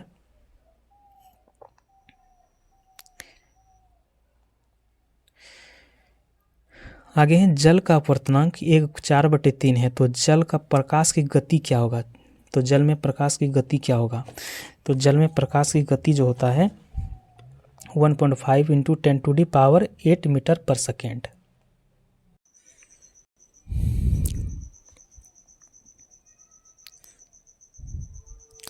आगे 164 नंबर है, किसी भी माध्यम का पूर्ण अपवर्तनांक सूचकांक हमेशा होता है। तो ये किस प्रकार से होता है? तो ये जो होता है ये होता है एक से अधिक होता है। आगे, पानी से भरे एक गिलास में रखा गया नींबू गिलास के बगल से देखने पर इसके वास्तविक आकार से बड़ा प्रतीत होता है। इसका कारण क्या है? इसका कारण जो होता है प्रकाश के अपवर्तन है। आगे, हीरा का निरपेक्ष अपवर्तनांक खाली जगह है। हीरा का निरपेक्ष अपवर्तनांक कितना होता है? 2.42 होता है। आगे, निम्नलिखित में से किस विकल्प का माध्यम दृष्टिगत रूप से कम संघन होता है? तो किसका होता है? तो ये हवा का। आगे, सूर्योदय एवं सूर्यास्त के समय सूर्य दीर्घवृत्ताकार दिखने का क्या कारण है? इसका दीर्घवृत्ताकार दिखने का कारण है अपवर्तन है। आगे, जब प्रकाश विरल माध्यम से संघन माध्यम में प्रवेश करता है तो वह धीमी तथा खाली जगह हो जाता है। तो क्या होता है? तो ये नॉर्मल की ओर झुकता है। आगे है 70 नंबर, निम्न में से कौन सा विकल्प कुछ निश्चित पदार्थ का अपवर्तनांक सूचकांक से सही आरोही क्रम में दर्शाता है? बाएं से दाएं इसमें से कौन सा दर्शा रहा है? तो ये जो दर्शा रहा है बर्फ, केरोसिन, बेंजीन, सेंधा नमक। तो इसका राइट आंसर हो जाएगा डी नंबर। 171 नंबर है, निम्न में से किस माध्यम का अपवर्तनांक सबसे कम है? तो किस माध्यम का? तो ये जो होता है हवा का सबसे कम होता है। आगे, किस स्थिति में एक किरण और परावर्तित किरण सभी एक ही सतह पर होता है? तो किसमें? तो ये जो होता है अपवर्तन तथा परावर्तन दोनों। 173 नंबर है, किसी माध्यम में प्रकाश किरणों के झुकाव को कहा जाता है? ये क्या कहा जाता है? कहा जाता है अपवर्तन। आगे, दो माध्यमों के मध्य सीमा पर प्रकाश के मुड़ने की घटना किसके प्रभाव से होता है? किसके प्रभाव से होता है? तो ये अपवर्तन के प्रभाव से। अब है प्रकाश का पूर्ण आंतरिक परावर्तन। आगे, एक प्रकाशित तंतु किस सिद्धांत पर कार्य करता है? प्रकाशित तंतु जो होता है वो किस सिद्धांत पर कार्य करता है? तो ये पूर्व आंतरिक परावर्तन पर। आगे हैं, रेगिस्तान में यात्रियों को अक्सर पानी फैले होने का दृष्टि भ्रम होता है। यहाँ वास्तव में कुछ नहीं होता है। इसे क्या कहा जाता है? तो इसको कहा जाता है मृग मरीचिका कहा जाता है। इसका राइट आंसर हो जाएगा ए नंबर। आगे है, लेंस या उत्तल या अवतल। एक अवतल लेंस से 30 सेंटीमीटर की दूरी पर रखी गई वस्तु के द्वारा लेंस से 10 सेंटीमीटर की दूरी पर आभासी सीधा प्रतिबिंब निर्मित होता है। लेंस द्वारा उत्पन्न आवर्धन खाली जगह होगा। कितना आवर्धन हो जाएगा? ये हो जाएगा 1/3 होगा। आगे 50 सेंटीमीटर फोकस दूरी वाले एक अपसारी लेंस को 20 सेंटीमीटर फोकस दूरी वाले एक अभिसारी लेंस के साथ जोड़कर रखा गया है। इन दोनों लेंसों के संयोजन क्षमता ज्ञात कीजिए। इसका संयोजन क्षमता क्या हो जाएगा? ये हो जाएगा -3D हो जाएगा। आगे है, एक वस्तु को एक अवतल लेंस के मुख्य फोकस पर रखा गया है। इनमें से कौन सा विकल्प निर्मित प्रतिबिंब के अभिलक्षणों को निरूपित करता है? तो कौन सा करता है? तो ये करता है आभासी और अत्यधिक छोटा करता है। आगे मान लीजिए कि एक लैंप को 10 वोल्ट की बैटरी के साथ संयोजित किया गया है और लैंप से होकर प्रभावित होने वाली धारा 2 एम्पियर है। 10 सेकंड में लैंप द्वारा उत्पन्न ऊष्मीय ऊर्जा ज्ञात कीजिए। इसका ऊष्मीय ऊर्जा क्या हो जाएगा? तो ये जो होगा 180, ये जो हो जाएगा 200 हो जाएगा, 200 जूल।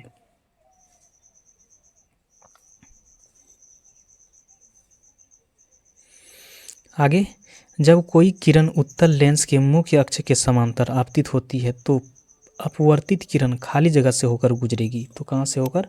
तो ये गुजरेगा मुख्य फोकस से। आगे, लेंस के प्रकाशित केंद्र से निर्गत किरण खाली जगह होगा।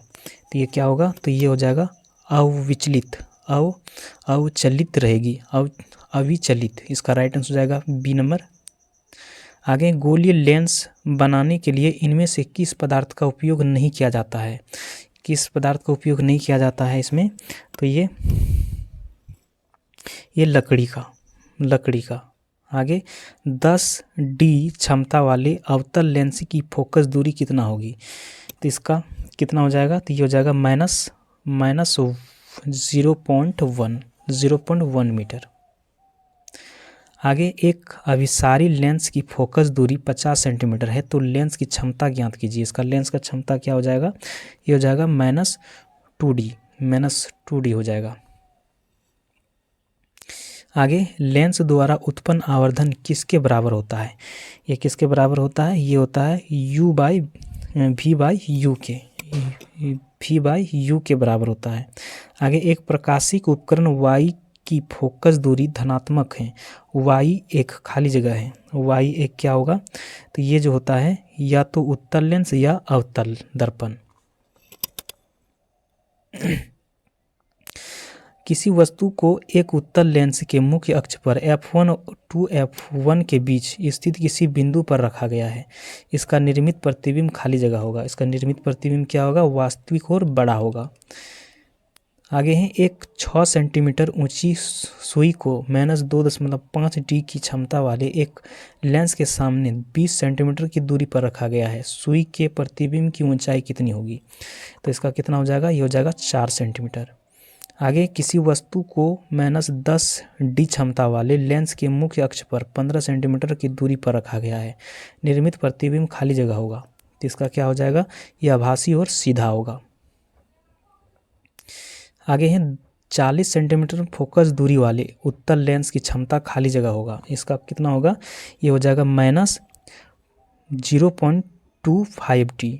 आगे हैं, जल में डूबे हुए कुछ कांचों को देखने पर उनका आकार वास्तविक आकार से बड़ा दिखाई देता है। ऐसा इसलिए होता है क्योंकि जल का खाली जगह के रूप में कार्य करता है। जल किसके रूप में कार्य करता है? तो ये उत्तल लेंस के रूप में।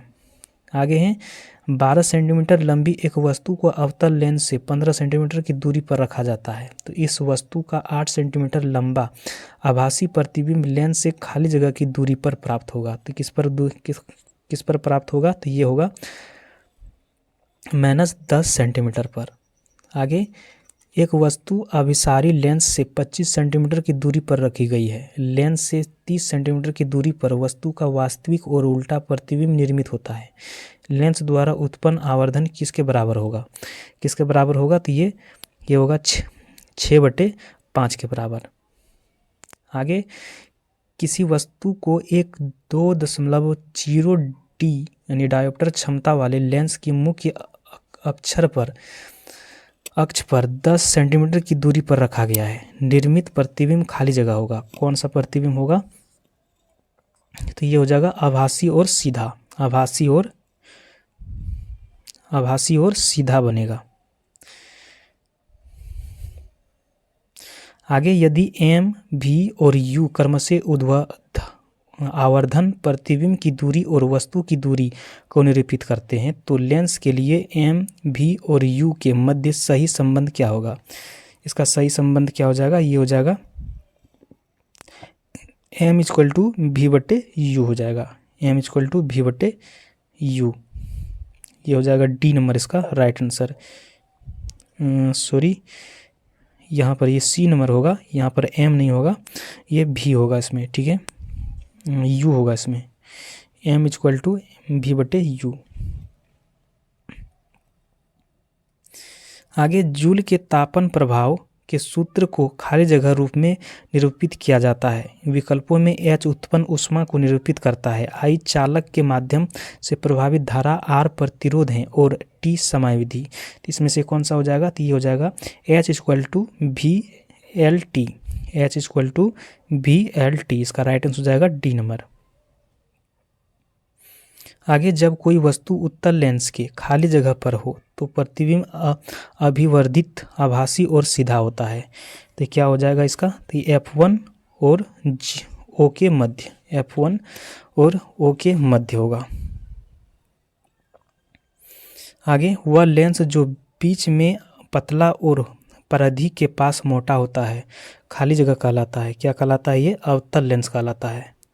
आगे, उत्तल लेंस की फोकल लंबाई 50 सेंटीमीटर है। इसकी शक्ति की गणना करें। इसकी शक्ति कितना हो जाएगा? 2D होगा।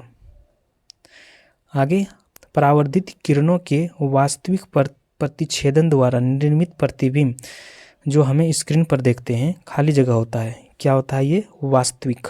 ये होता है वास्तविक होता है। आगे, उस लेंस के खाली जगह से होकर गुजरने वाले प्रकाश की किरणें बिना किसी विचलन से निकल जाती है। तो कौन सा? तो ये प्रकाशिक केंद्र। ये हो जाएगा प्रकाशिक केंद्र। आगे, जब एक वस्तु को उत्तल लेंस की स्थिति पर रखा जाता है तो छवि का आकार क्या होता है? छवि का आकार क्या होगा? तो ये पूर्वतः रहेगा, पूर्वतः। इसका राइट आंसर हो जाएगा A नंबर। आगे है, एक लेंस की शक्ति इसकी खाली जगह के व्युत्क्रमणपाती होता है। किसके? तो ये फोकस दूरी की। फोकस दूरी क्या होगा? इसका राइट आंसर हो जाएगा A नंबर।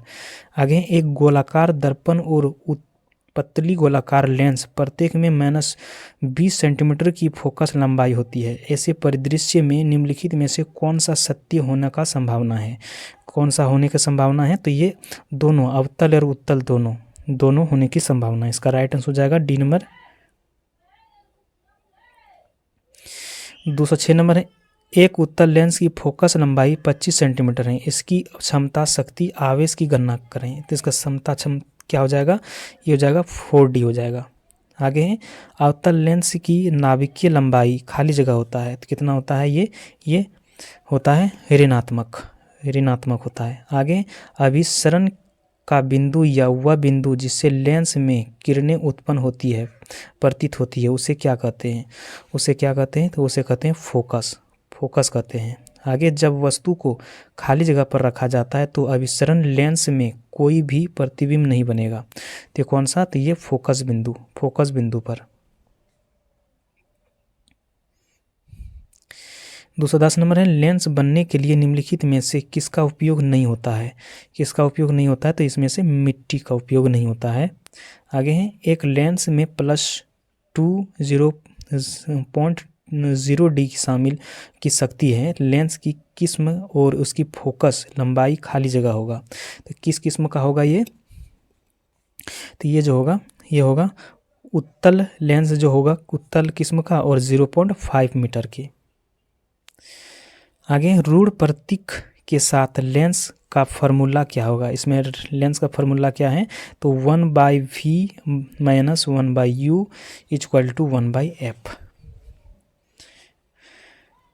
आगे लेंस में नाभिकीय बिंदु अथवा फोकस पॉइंट और दृष्टि केंद्र या ऑप्टिक्स सेंटर के बीच की दूरी क्या कहते हैं? क्या कहते हैं? तो ये कहते हैं फोकस लेंस तथा नाभिकीय लंबाई। फोकस लेंथ तथा नाभिकीय लंबाई, इसका राइट आंसर हो जाएगा सी नंबर। आगे किसी वस्तु का प्रतिबिंब उसके वास्तविक आकार को प्राप्त करने के लिए वस्तु को उत्तल लेंस के सामने कहाँ रखा जाना चाहिए? कहाँ रखा जाना चाहिए? तो ये f2f1 पर। आगे अवतल लेंस को प्रकाशीय केंद्र से होकर गुजरने वाले प्रकाश की किरणें अपवर्तन के बाद खाली जगह निकलेगी। कहाँ पर निकलेगी ये? तो ये बिना किसी विचलन के निकलेगी। आगे मानव नेत्रब। आगे खाली जगह लेंस का उपयोग निकट दृष्टि दोष यानी मायोपिया से पीड़ित लोगों द्वारा किया जाता है। तो कौन सा? तो ये जो किया जाता है अवतल लेंस का। आगे यदि किसी व्यक्ति को दूर की वस्तुएं स्पष्ट रूप से दिखाई नहीं देती है तो उसे कौन सा दृष्टि दोष और उसे कैसे सही किया जा सकता है? तो कौन सा दृष्टि दोष होगा उसमें? तो ये जो होगा निकट दृष्टि दोष अवतल लेंस का उपयोग करके। तो इसका राइट आंसर हो जाएगा बी नंबर।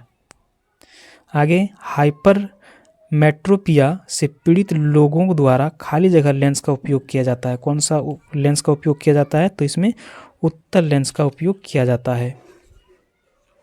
आगे निकट दृष्टि दोष को खाली जगह भी कहा जाता है। क्या कहा जाता है? तो ये मायोपिया, ये कहा जाता है मायोपिया। आगे दो फोकस दूरियों वाले लेंस की उपयोग खाली जगह से पीड़ित व्यक्तियों द्वारा किया जाता है। किससे? तो ये किया जाता है मायोपिया और हाइपर मेट्रोपिया से। इसका राइट आंसर हो जाएगा ए नंबर। आगे मानव आँख में मौजूद खाली जगह अंडाकार स्थान सर्वोत्तम दृष्टि क्षेत्र होता है। तो कौन सा होता है? तो ये होता है पीला अंडाकार स्थान। आगे आँख की फोकस दूरी को समायोजित कर निकट और दूर की वस्तुओं पर ध्यान केंद्रित करने की क्षमता को आँख की या का खाली जगह कहा जाता है। आँख की क्या कहा जाता है? तो ये मायोजक क्षमता, ये कहा जाता है समाजन क्षमता कहा जाता है। इसका राइट आंसर हो जाएगा सी नंबर। 23 नंबर दूरदृष्टि दोष से पीड़ित व्यक्ति के नेत्र में किसी वस्तु का प्रतिबिंब कहाँ पर बनता है? तो कहाँ पर बनेगा ये? तो ये बनेगा रेटिना के पीछे। आगे है प्रकाश आँख में खाली जगह से प्रवेश करता है। तो कहाँ पर प्रवेश करता है? ये करता है कर्निया में। आगे है प्रकाशिक यंत्र। रोशनी के लिए साधारण बल्ब की जगह एक LED और CFL इस वजह से ले रहे हैं। तो किस वजह से लिया जा रहा है? तो ये ऊर्जा दक्षता के लिए। आगे इनमें से किस उपकरण में केवल उत्तल लेंस का प्रयोग होता है? किस उपकरण में? तो ये जो होता है माइक्रोस्कोप में।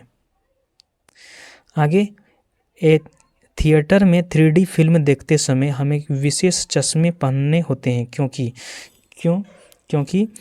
3D फिल्म विशेष रंग इस्तेमाल करती है जो हमारे आँखों द्वारा महसूस नहीं किया जा सकता है। तो इसका राइट आंसर हो जाएगा डी नंबर।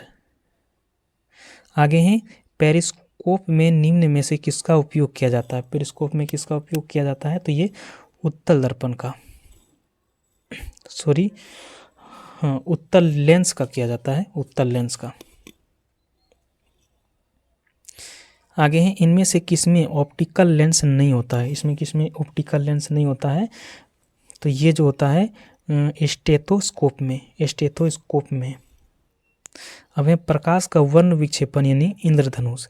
एक त्रिभुजाकार कांच के प्रिज्म के माध्यम से अपवर्तित होने वाले प्रकाश किरण के लिए विचलन कोण के बीच कौन होता है? तो कौन सा कोण होता है?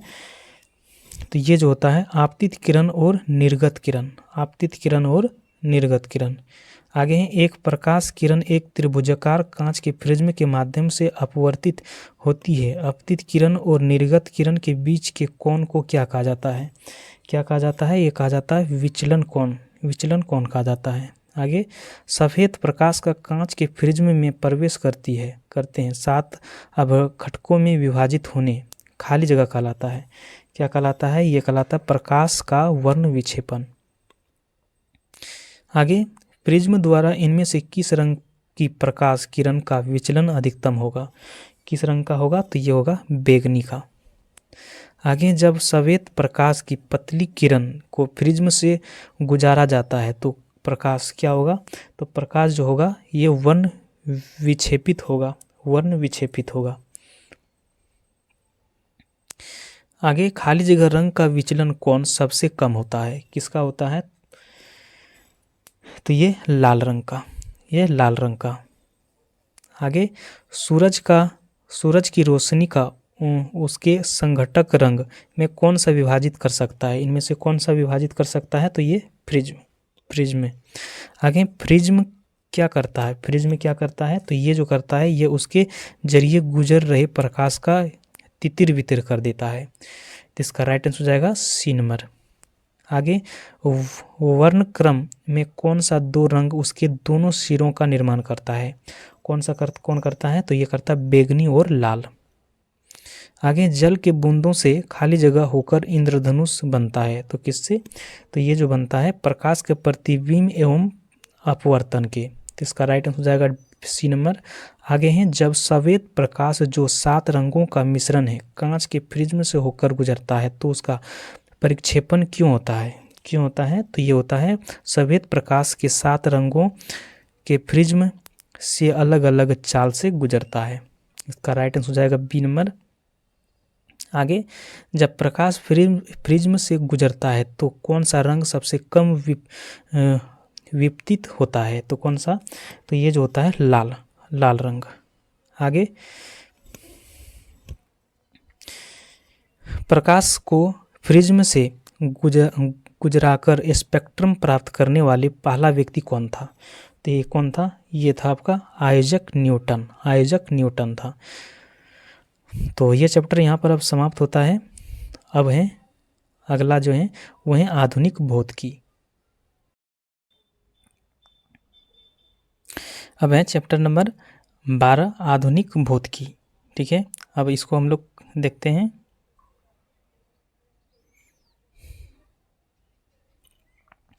एक नंबर है एक्सरे, जो अब चिकित्सा के क्षेत्र में दैनिक रूप से रोग निदान के लिए उपयोग किया जाता है, उसकी खोज किसके द्वारा की गई थी? इसकी खोज किसके द्वारा की गई थी? तो ये किया गया था विल्हेम रॉन्टजन के द्वारा किया गया था, विल्हेम रॉन्टजन। इसका राइट आंसर हो जाएगा ए नंबर। आगे है, सूरज की रोशनी को विद्युत ऊर्जा में परिवर्तित करने के लिए सौर ऊर्जा खाली जगह उपयोग करती है। तो किसका उपयोग करता है? तो ये फोटोवोल्टिक सेल का, फोटोवोल्टिक सेल का। इसका राइट आंसर हो जाएगा ए नंबर। आगे है, निम्नलिखित में से किस प्रकार की किरणें पृथ्वी के वायुमंडल में प्रवेश नहीं कर पाती है? तो किस प्रकार का? तो ये एक्स किरणें। आगे 4 नंबर है, सीटी स्कैन में सीटी का अर्थ होता है। सीटी स्कैन में सीटी का क्या अर्थ होता है? तो इसका होता है अर्थ कंप्यूटरकृत टेस्टिंग होता है। 5 नंबर है, आइंस्टीन का विशेष सापेक्षता का सिद्धांत सबसे पहले किस साल में प्रस्तावित किया गया था? तो किस साल में? तो ये 1905 में ये प्रस्तावित किया गया था। आगे, निम्न में से किस वैज्ञानिक ने यह दिखाया कि द्रव को ऊर्जा में और ऊर्जा को द्रव्य में स्थानांतरित किया जा सकता है। तो किसने किया था? तो ये किया था अल्बर्ट आइंस्टीन जैक्स चार्ल्स ने। इसका राइट आंसर हो जाएगा बी नंबर। आगे हैं नैनो साइंस एंड टेक्नोलॉजी यानी नैनो मिशन। मिशन की शुरुआत खाली जगह में की गई थी। तो कब किया गया था ये?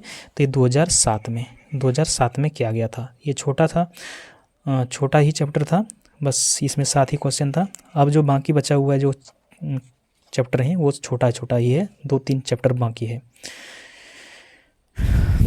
अब है चैप्टर नंबर 13 नाभिकीय भौतिकी। आइए इसको भी देखते हैं। एक नंबर है परमाणु संलयन प्रक्रिया स्वचालित रूप से होती है। तो किस रूप से होती है? तो ये सूर्य में। आगे नाभिकीय संलयन के दौरान होता है। क्या होता है ये? तो ये जो होता है 2 हल्के न्यूक्लाई मिलकर एक भारी न्यूक्लियस बनाता है। तो इसका राइट आंसर हो जाएगा सी नंबर। आगे परमाणु विखंडन खाली जगह की प्रक्रिया है। परमाणु विखंडन किसकी प्रक्रिया होता है? तो ये जो होता है एक भारी परमाणु नाभिक के उपखंडों में टूटना। इसका राइट आंसर हो जाएगा बी नंबर। आगे है न्यूटन भाभा फंड कार्यक्रम किनकी एक संयुक्त पहल थी? किनकी थी ये? तो ये जो था भारत और ब्रिटेन के था। 5 नंबर है परमाणु रिएक्टर में विखंडन प्रतिक्रिया की दर को नियंत्रित करने के लिए खाली जगह का प्रयोग किया जाता है जो खुद ही विखंडन के बिना न्यूट्रॉन अवशोषित करता है। तो कौन करता है ये करता है कैडमियम करता है। 6 नंबर है सितारों के में प्लाज्मा बनने की कारण है। सितारों में प्लाज्मा बनने के कारण क्या है? तो ये उच्चतम तापमान। आगे है एक परमाणु रिएक्टर में नियंत्रण रॉड यानी कैडमियम की रॉड क्या काम करता है? तो ये क्या काम करता है? तो ये करता है चेन रिएक्शन के नियंत्रित करने के लिए अतिरिक्त न्यूट्रॉन को अवशोषित करता है। इसका राइट आंसर हो जाएगा बी नंबर। आगे है खाली जगह ने एटम बम का आविष्कार किया था। तो किसने किया था ये? तो ये किया था रॉबर्ट ओपेनहाइमर ने। इसका राइट आंसर हो जाएगा ए नंबर। आगे है निम्नलिखित में से किसका उपयोग नाभिकीय रिएक्टर में मंदक के रूप में नहीं किया जाता है? तो किसका उपयोग? तो ये जल का। आगे भारत ने अपने पहले परमाणु बम का परीक्षण कब किया था? तो ये कब किया था? तो 1974 में किया था। आगे है भारत के पहले सफल परमाणु परीक्षण का कोड नाम क्या था? इसका कोड नाम क्या था? स्माइलिंग बुद्धा। इसका था लाइफिंग बुद्धा या स्माइलिंग बुद्धा। आगे 1940 के दशक में कुछ महान वैज्ञानिकों ने यूरेनियम को शुद्ध करने तथा एटम बम का निर्माण करने का प्रयास किया। इनके इस कार्य यानी प्रोजेक्ट का क्या नाम था? इसका क्या नाम था? तो ये नाम था मैनहट्टन परियोजना था। आगे निम्नलिखित में से कौन थर्मोन्यूक्लियर फ्यूजन प्रतिक्रिया का उदाहरण है? तो कौन है ये? तो ये है आपका हाइड्रोजन बम था। आगे है भारत का पहला परमाणु विस्फोट का स्थल किस राज्य में स्थित है? तो किस राज्य में है ये? तो ये है राजस्थान में। आगे है इनमें से किस नाभिकीय भौतिकी के जनक के रूप में जाना जाता है? तो किसको? तो ई रदरफोर्ड को। 16 नंबर में है IAEA का मुख्य कार्य क्या है? IAEA का मुख्य कार्य क्या है? तो ये जो होता है यह विश्व भर में नाभिकीय ऊर्जा का शांतिपूर्ण उपयोग को बढ़ावा देता है। इसका राइट आंसर हो जाएगा बी नंबर। आगे भारत ने पोखरण में अपना दूसरा परमाणु परीक्षण किस वर्ष किया था? किस वर्ष किया था ये? 1998 में। तो ये किया था 1998 में। आगे 1998 में पोखरण में भारत द्वारा किए गए परमाणु परीक्षण का कोड क्या था? इसका कोड क्या था? ये था कोड ऑपरेशन शक्ति था। आगे नाभिकीय संलयन 2 या 2 से अधिक प्रकाश नाभिक के संयोजन की प्रक्रिया है। परमाणु संलयन के लिए आवश्यक तापमान लगभग कितना होता है? इसका कितना होता है? तो ये होता है 100 मिलियन के। 100 मिलियन हज़ार। इसका राइट आंसर हो जाएगा ए नंबर। आगे है नाभिकीय रिएक्टर में ईंधन के रूप में इनमें से किसका उपयोग किया जाता है? किसका उपयोग किया जाता है? तो ये यूरेनियम का किया जाता है। आगे चीन ने अपने कृत्रिम सूर्य के लिए इनमें से किस तकनीक का उपयोग किया है? तो किसका किया है? तो ये किया है नाभिकीय संलयन का।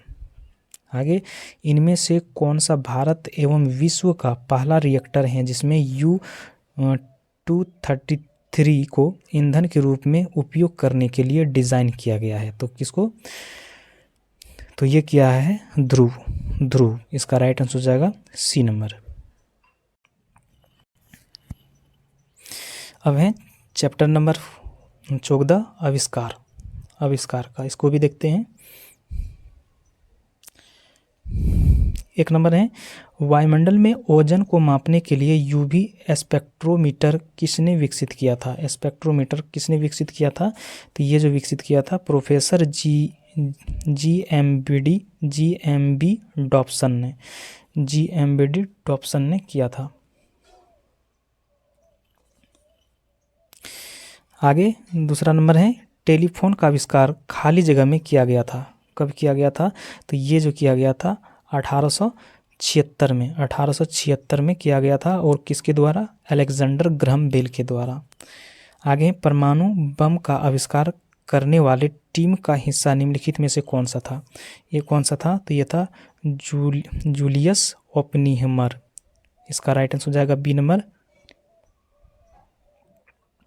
थॉमस किलवर्ड अल्बर्ट खाली जगह के आविष्कार से जुड़े हैं। तो किससे जुड़े हैं ये? तो ये जुड़े हैं क्लिनिकल थर्मोमीटर से। आगे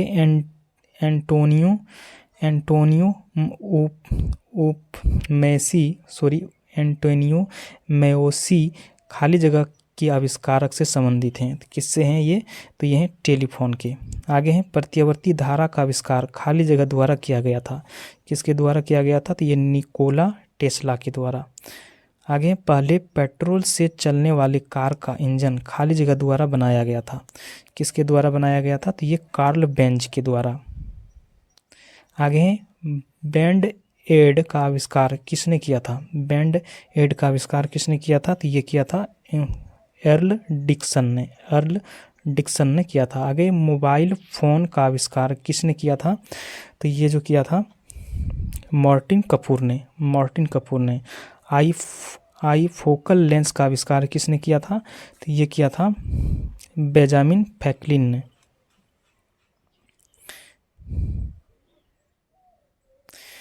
आगे हैं पिस्तौल यानी रिवॉल्वर का आविष्कार किसने किया था?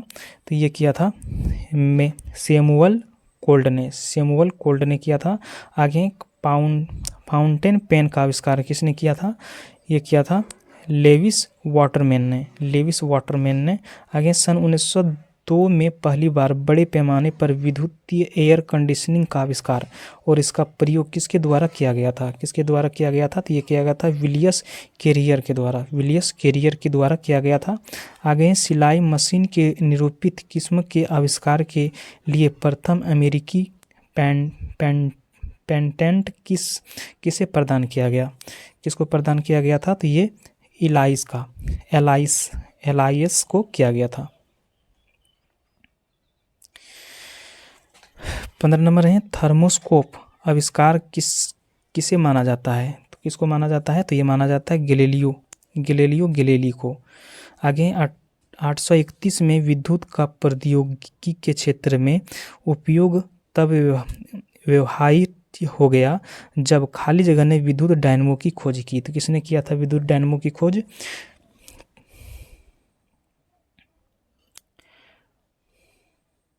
तो ये जो किया था ये माइकल फ्राडे ने किया था। आगे हैं पर्सी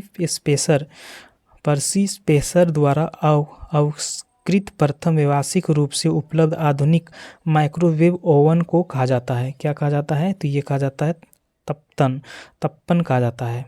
आगे आधुनिक पेंसिल का आविष्कार पहले कहाँ पर हुआ था? ये चीन में। आगे भविष्य में रेडियो, टेलीफोन, टेलीग्राफ और टेलीविज़न तक के विकास को नींव किसने रखी? किसने रखी थी? ये रखा था हाइनरिक रुडोल्फ हर्ट्ज के द्वारा। इसका राइट आंसर हो जाएगा बी नंबर। आगे हैं टेरा ब्लू एक्सटी टीचे नामक स्मार्ट ग्लोब का आविष्कार किसने किया और मिर्गी के दौरे का संकेत देता है? तो किसने किया था ये? तो ये किया था चाइनिका बारुआ ने। चाइनिका बारुआ ने किया था। आगे निम्नलिखित में से कौन सा विकल्प सम्मिलित नहीं है? इनमें से कौन सा विकल्प सम्मिलित नहीं है?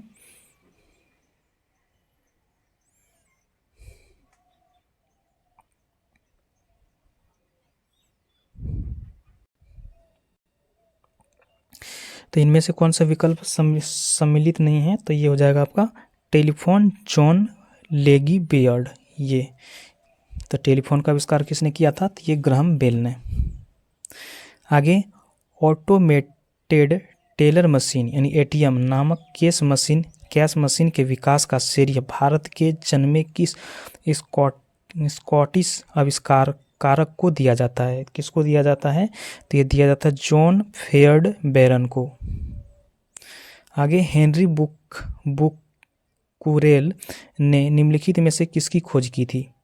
किसकी खोज किया था? तो ये किया था रेडियोधर्मिता का। आगे डंगलम एंग्लोबर्ट ने निम्नलिखित में से किस उपकरण का इंटरफेस का आविष्कार किया था? किसका किया था ये? तो ये किया था कंप्यूटर माउस का। आगे हैं प्रकाश का 7 घटक रंगों के परिकिरण की घटना की खोज 1666 में खाली जगह द्वारा की गई थी। किसके द्वारा? तो ये किया गया था आइजैक न्यूटन के द्वारा। आगे एक मानक पैमाने वाले आधुनिक मरकरी थर्मामीटर का आविष्कार किसने किया था? तो किसने किया था? ये किया था डेनियल ग्रेम्बियल फ़ारेनहाइट। इसका राइट आंसर हो जाएगा बी नंबर। आगे है एक्सरे की खोज किसने की थी? एक्सरे की खोज डब्ल्यू राउटजन ने किया था। इसका राइट आंसर हो जाएगा ए नंबर। अब है चैप्टर नंबर यानी लास्ट 15 विविध। इसमें क्वेश्चन 53 क्वेश्चन है, बस इसको कंप्लीट करना है। तो आइए इसको भी देखते हैं।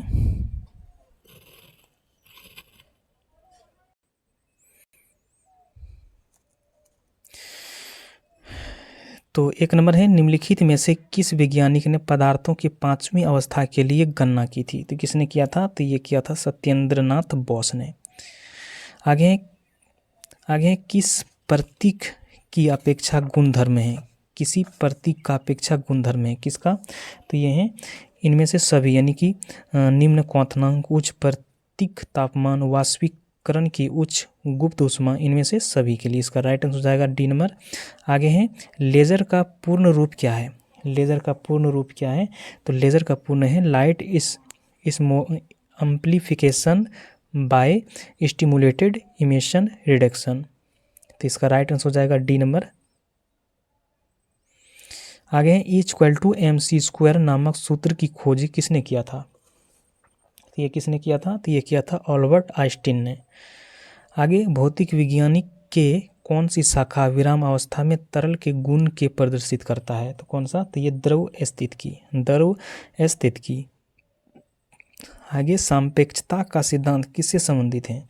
सापेक्षता का सिद्धांत किससे संबंधित है? तो ये अल्बर्ट आइंस्टीन से।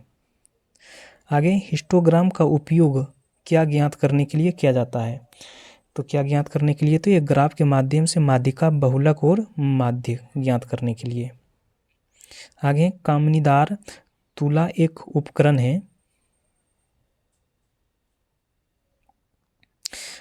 है जिसका उपयोग सामान्यतः किसी वस्तु पर कार्य करने वाले खाली जगह को मापने के लिए किया जाता है। किसका उपयोग? तो ये बल का उपयोग। आगे खाली जगह एक उपकरण है जिसके द्वारा एक ही वस्तु के 2 अलग अलग तस्वीरों को एक साथ देखा जा सकता है। तो किसमें? तो ये देखा जा सकता है स्टेरियोस्कोप में। आगे give me a place to stand and I will move the world. उपरोक्त कथन किस प्रसिद्ध वैज्ञानिक का था? तो किसका था ये? तो ये था आर्किमिडीज का। आगे हैं जमीन में पानी के रिसने की प्रक्रिया को खाली जगह के रूप में जाना जाता है। तो किसके रूप में जाना जाता है? तो ये अंत अस्यंदन में के रूप में जाना जाता है। आगे है निम्नलिखित में से कौन सा सिद्धांत सौर ऊर्जा प्रणाली से संबंधित है? तो कौन सा? तो ये है फोटोवोल्टाइक प्रभाव। आगे हैं उस विश्व प्रसिद्ध वैज्ञानिक का नाम बताइए जिसे सापेक्षता का सिद्धांत के लिए जाना जाता है। तो कौन है ये? तो ये हैं अल्बर्ट आइंस्टीन है। आगे इनमें से किसे आधुनिक खगोल विज्ञान का जनक माना जाता है? किसको माना जाता है? तो ये माना जाता है गैलीलियो गैलीली को। आगे हैं विद्युत स्थितिक अपेक्षिपित्र के प्रयोग इनमें से किसके नियंत्रण के लिए किया जाता है? किसको? तो ये वायु प्रदूषण का नियंत्रण के लिए। आगे 1752 में किस अमेरिकी वैज्ञानिक ने यह बताया कि बिजली कड़कना और आपके कपड़ों से चिंगारी निकलना वास्तव में एक ही परिघटना है? तो किसने बताया था? तो ये बताया था बेंजामिन फ्रैंकलिन ने बताया था। आगे यदि एक जलती हुई मोमबत्ती को कांच के गिलास से ढका जाता है तो लो कुछ समय बाद बुझ जाती है, इसका क्या कारण है? इसका कारण है सीमित ऑक्सीजन की वजह से ढकी हुई मोमबत्ती कुछ समय बाद बुझ जाती है। इसका राइट आंसर हो जाएगा डी नंबर, सीमित ऑक्सीजन। एमसीबी का पूर्ण रूप क्या है? एमसीबी का पूरा नाम जो है ये होता है मिनिएचर सर्किट ब्रेकर। इसका राइट आंसर हो जाएगा बी नंबर। आगे भौतिक अनुसंधान प्रयोगशाला इनके द्वारा स्थापित की गई थी। किसके द्वारा? तो ये किया गया था विक्रम साराभाई के। आगे निम्नलिखित में से कौन सा ऊर्जा कन्वर्टर नहीं है? तो कौन सा नहीं है? तो ये है आपका सादा गिलास। आगे अल्बर्ट आइंस्टीन और सिगमंड फ्रायड ने एक पुस्तक लिखी जिसे शीर्षकित किया गया था। तो क्या किया गया था? ये युद्ध क्यों के द्वारा शीर्षकित किया गया था। आगे है खाली जगह में लेजर तकनीक का उपयोग नहीं किया जाता है। तो किस में नहीं किया जाता है? तो ये माइक्रोवेव ओवन में। आगे लेज़र का प्रयोग से की जाने वाली 3D इमेजिंग प्रक्रिया खाली जगह कहलाती है। क्या कहलाती है? ये हेलोग्राफी कहलाती है। आगे निम्नलिखित में से सही उत्तर के साथ मिलान कीजिए। एक नंबर है कार्य ए रासायनिक ऊर्जा विद्युत ऊर्जा में परिवर्तित होती है, बैटरी बी ध्वनि ऊर्जा विद्युत ऊर्जा में परिवर्तित होती है, और 3 नंबर है शक्ति सी कूलाम वाट, माइक्रोफोन डी जूल। इसमें से कौन सा हो जाएगा?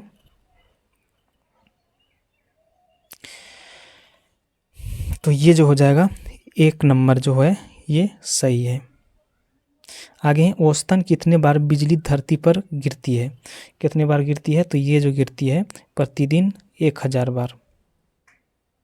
आगे MRI किसका संक्षिप्त रूप है? तो ये है आपका मैग्नेटिक रेजोनेंस इमेजिंग का। इसका राइट हो जाएगा बी नंबर। आगे कौन सा उपकरण ध्वनि परिवर्तित करता है? स्पीकर। इनमें से कौन सा है? तो ये आपका है ये माइक्रोफोन। आगे एक कार की गति किस पर निर्भर करती है? किस पर निर्भर नहीं करती है? किस पर? तो ये स्पीडोमीटर।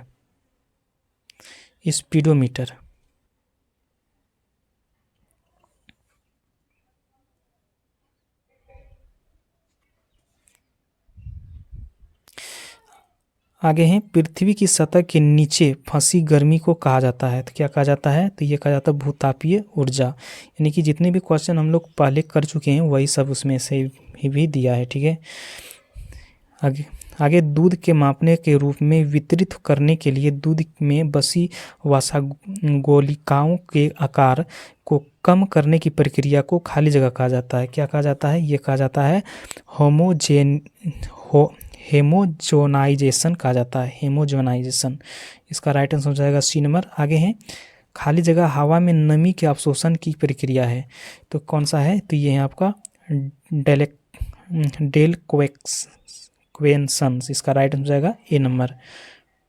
आगे है जीपीएस का पूरा नाम क्या है? जीपीएस का पूरा नाम क्या है? जीपीएस का पूरा नाम होता है ग्लोबल पोजिशनिंग सिस्टम। आगे है चंद्रशेखर सीमा। चंद्रशेखर सीमा किस पर लागू होता है? किस पर लागू होता है? तो ये सितारों पर।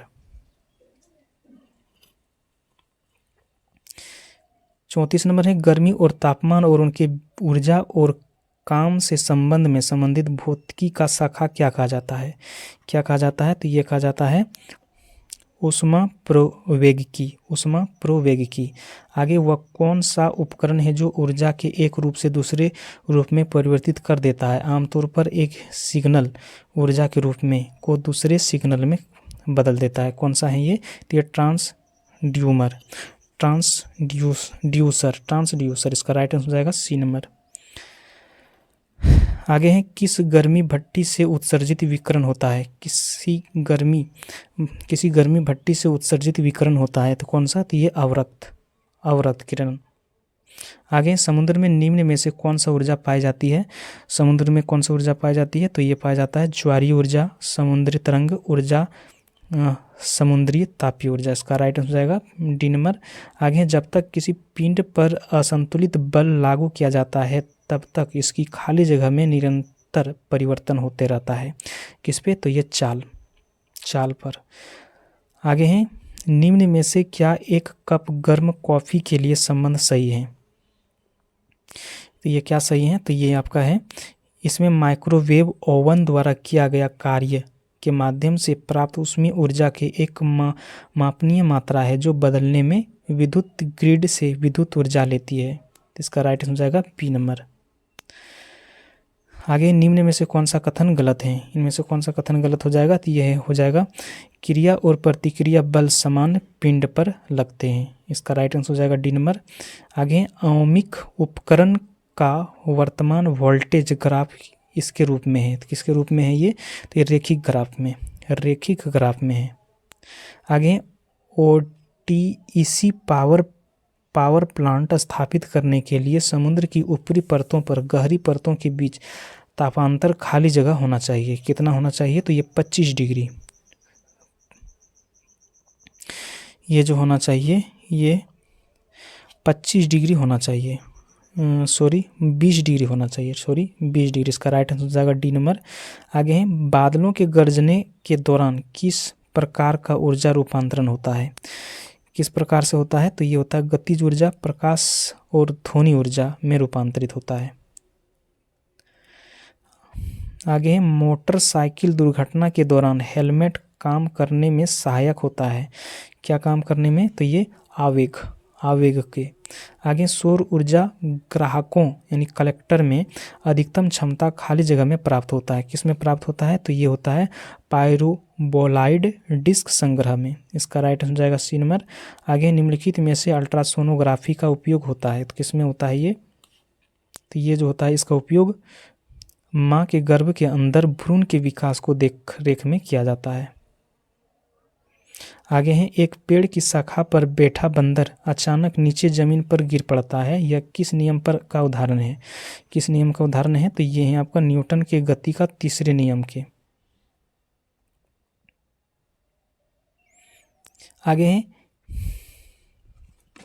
आगे एक ही पदार्थ के अणुओं के बीच लगने वाला आकर्षण बल को क्या कहा जाता है? तो क्या कहा जाता है? ये कहा जाता है संयोजक बल। आगे मानव शरीर के कौन से दो मुख्य अंगों में काफ़ी मात्रा में चुंबकीय क्षेत्र उत्पन्न होता है? तो कौन सा दो अंगों में? तो हृदय और मस्तिष्क में। आगे इनमें से कौन सा रंग दो प्राथमिक रंगों को संयोजन में निर्मित नहीं है हुआ? तो कौन सा? तो ये नीला रंग। आगे निम्नलिखित में से कौन सा विकल्प सम्मिलित नहीं है?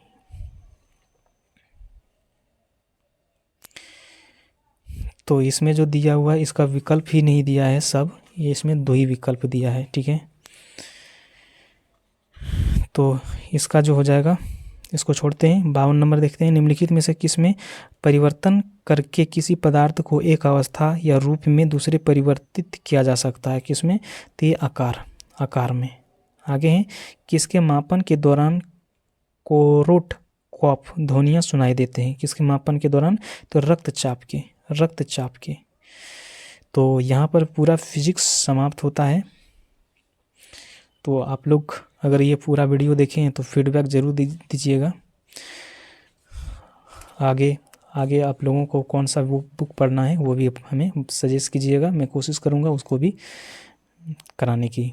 तो मिलते हैं फिर से नेक्स्ट वीडियो में, तब तक जय हिंद।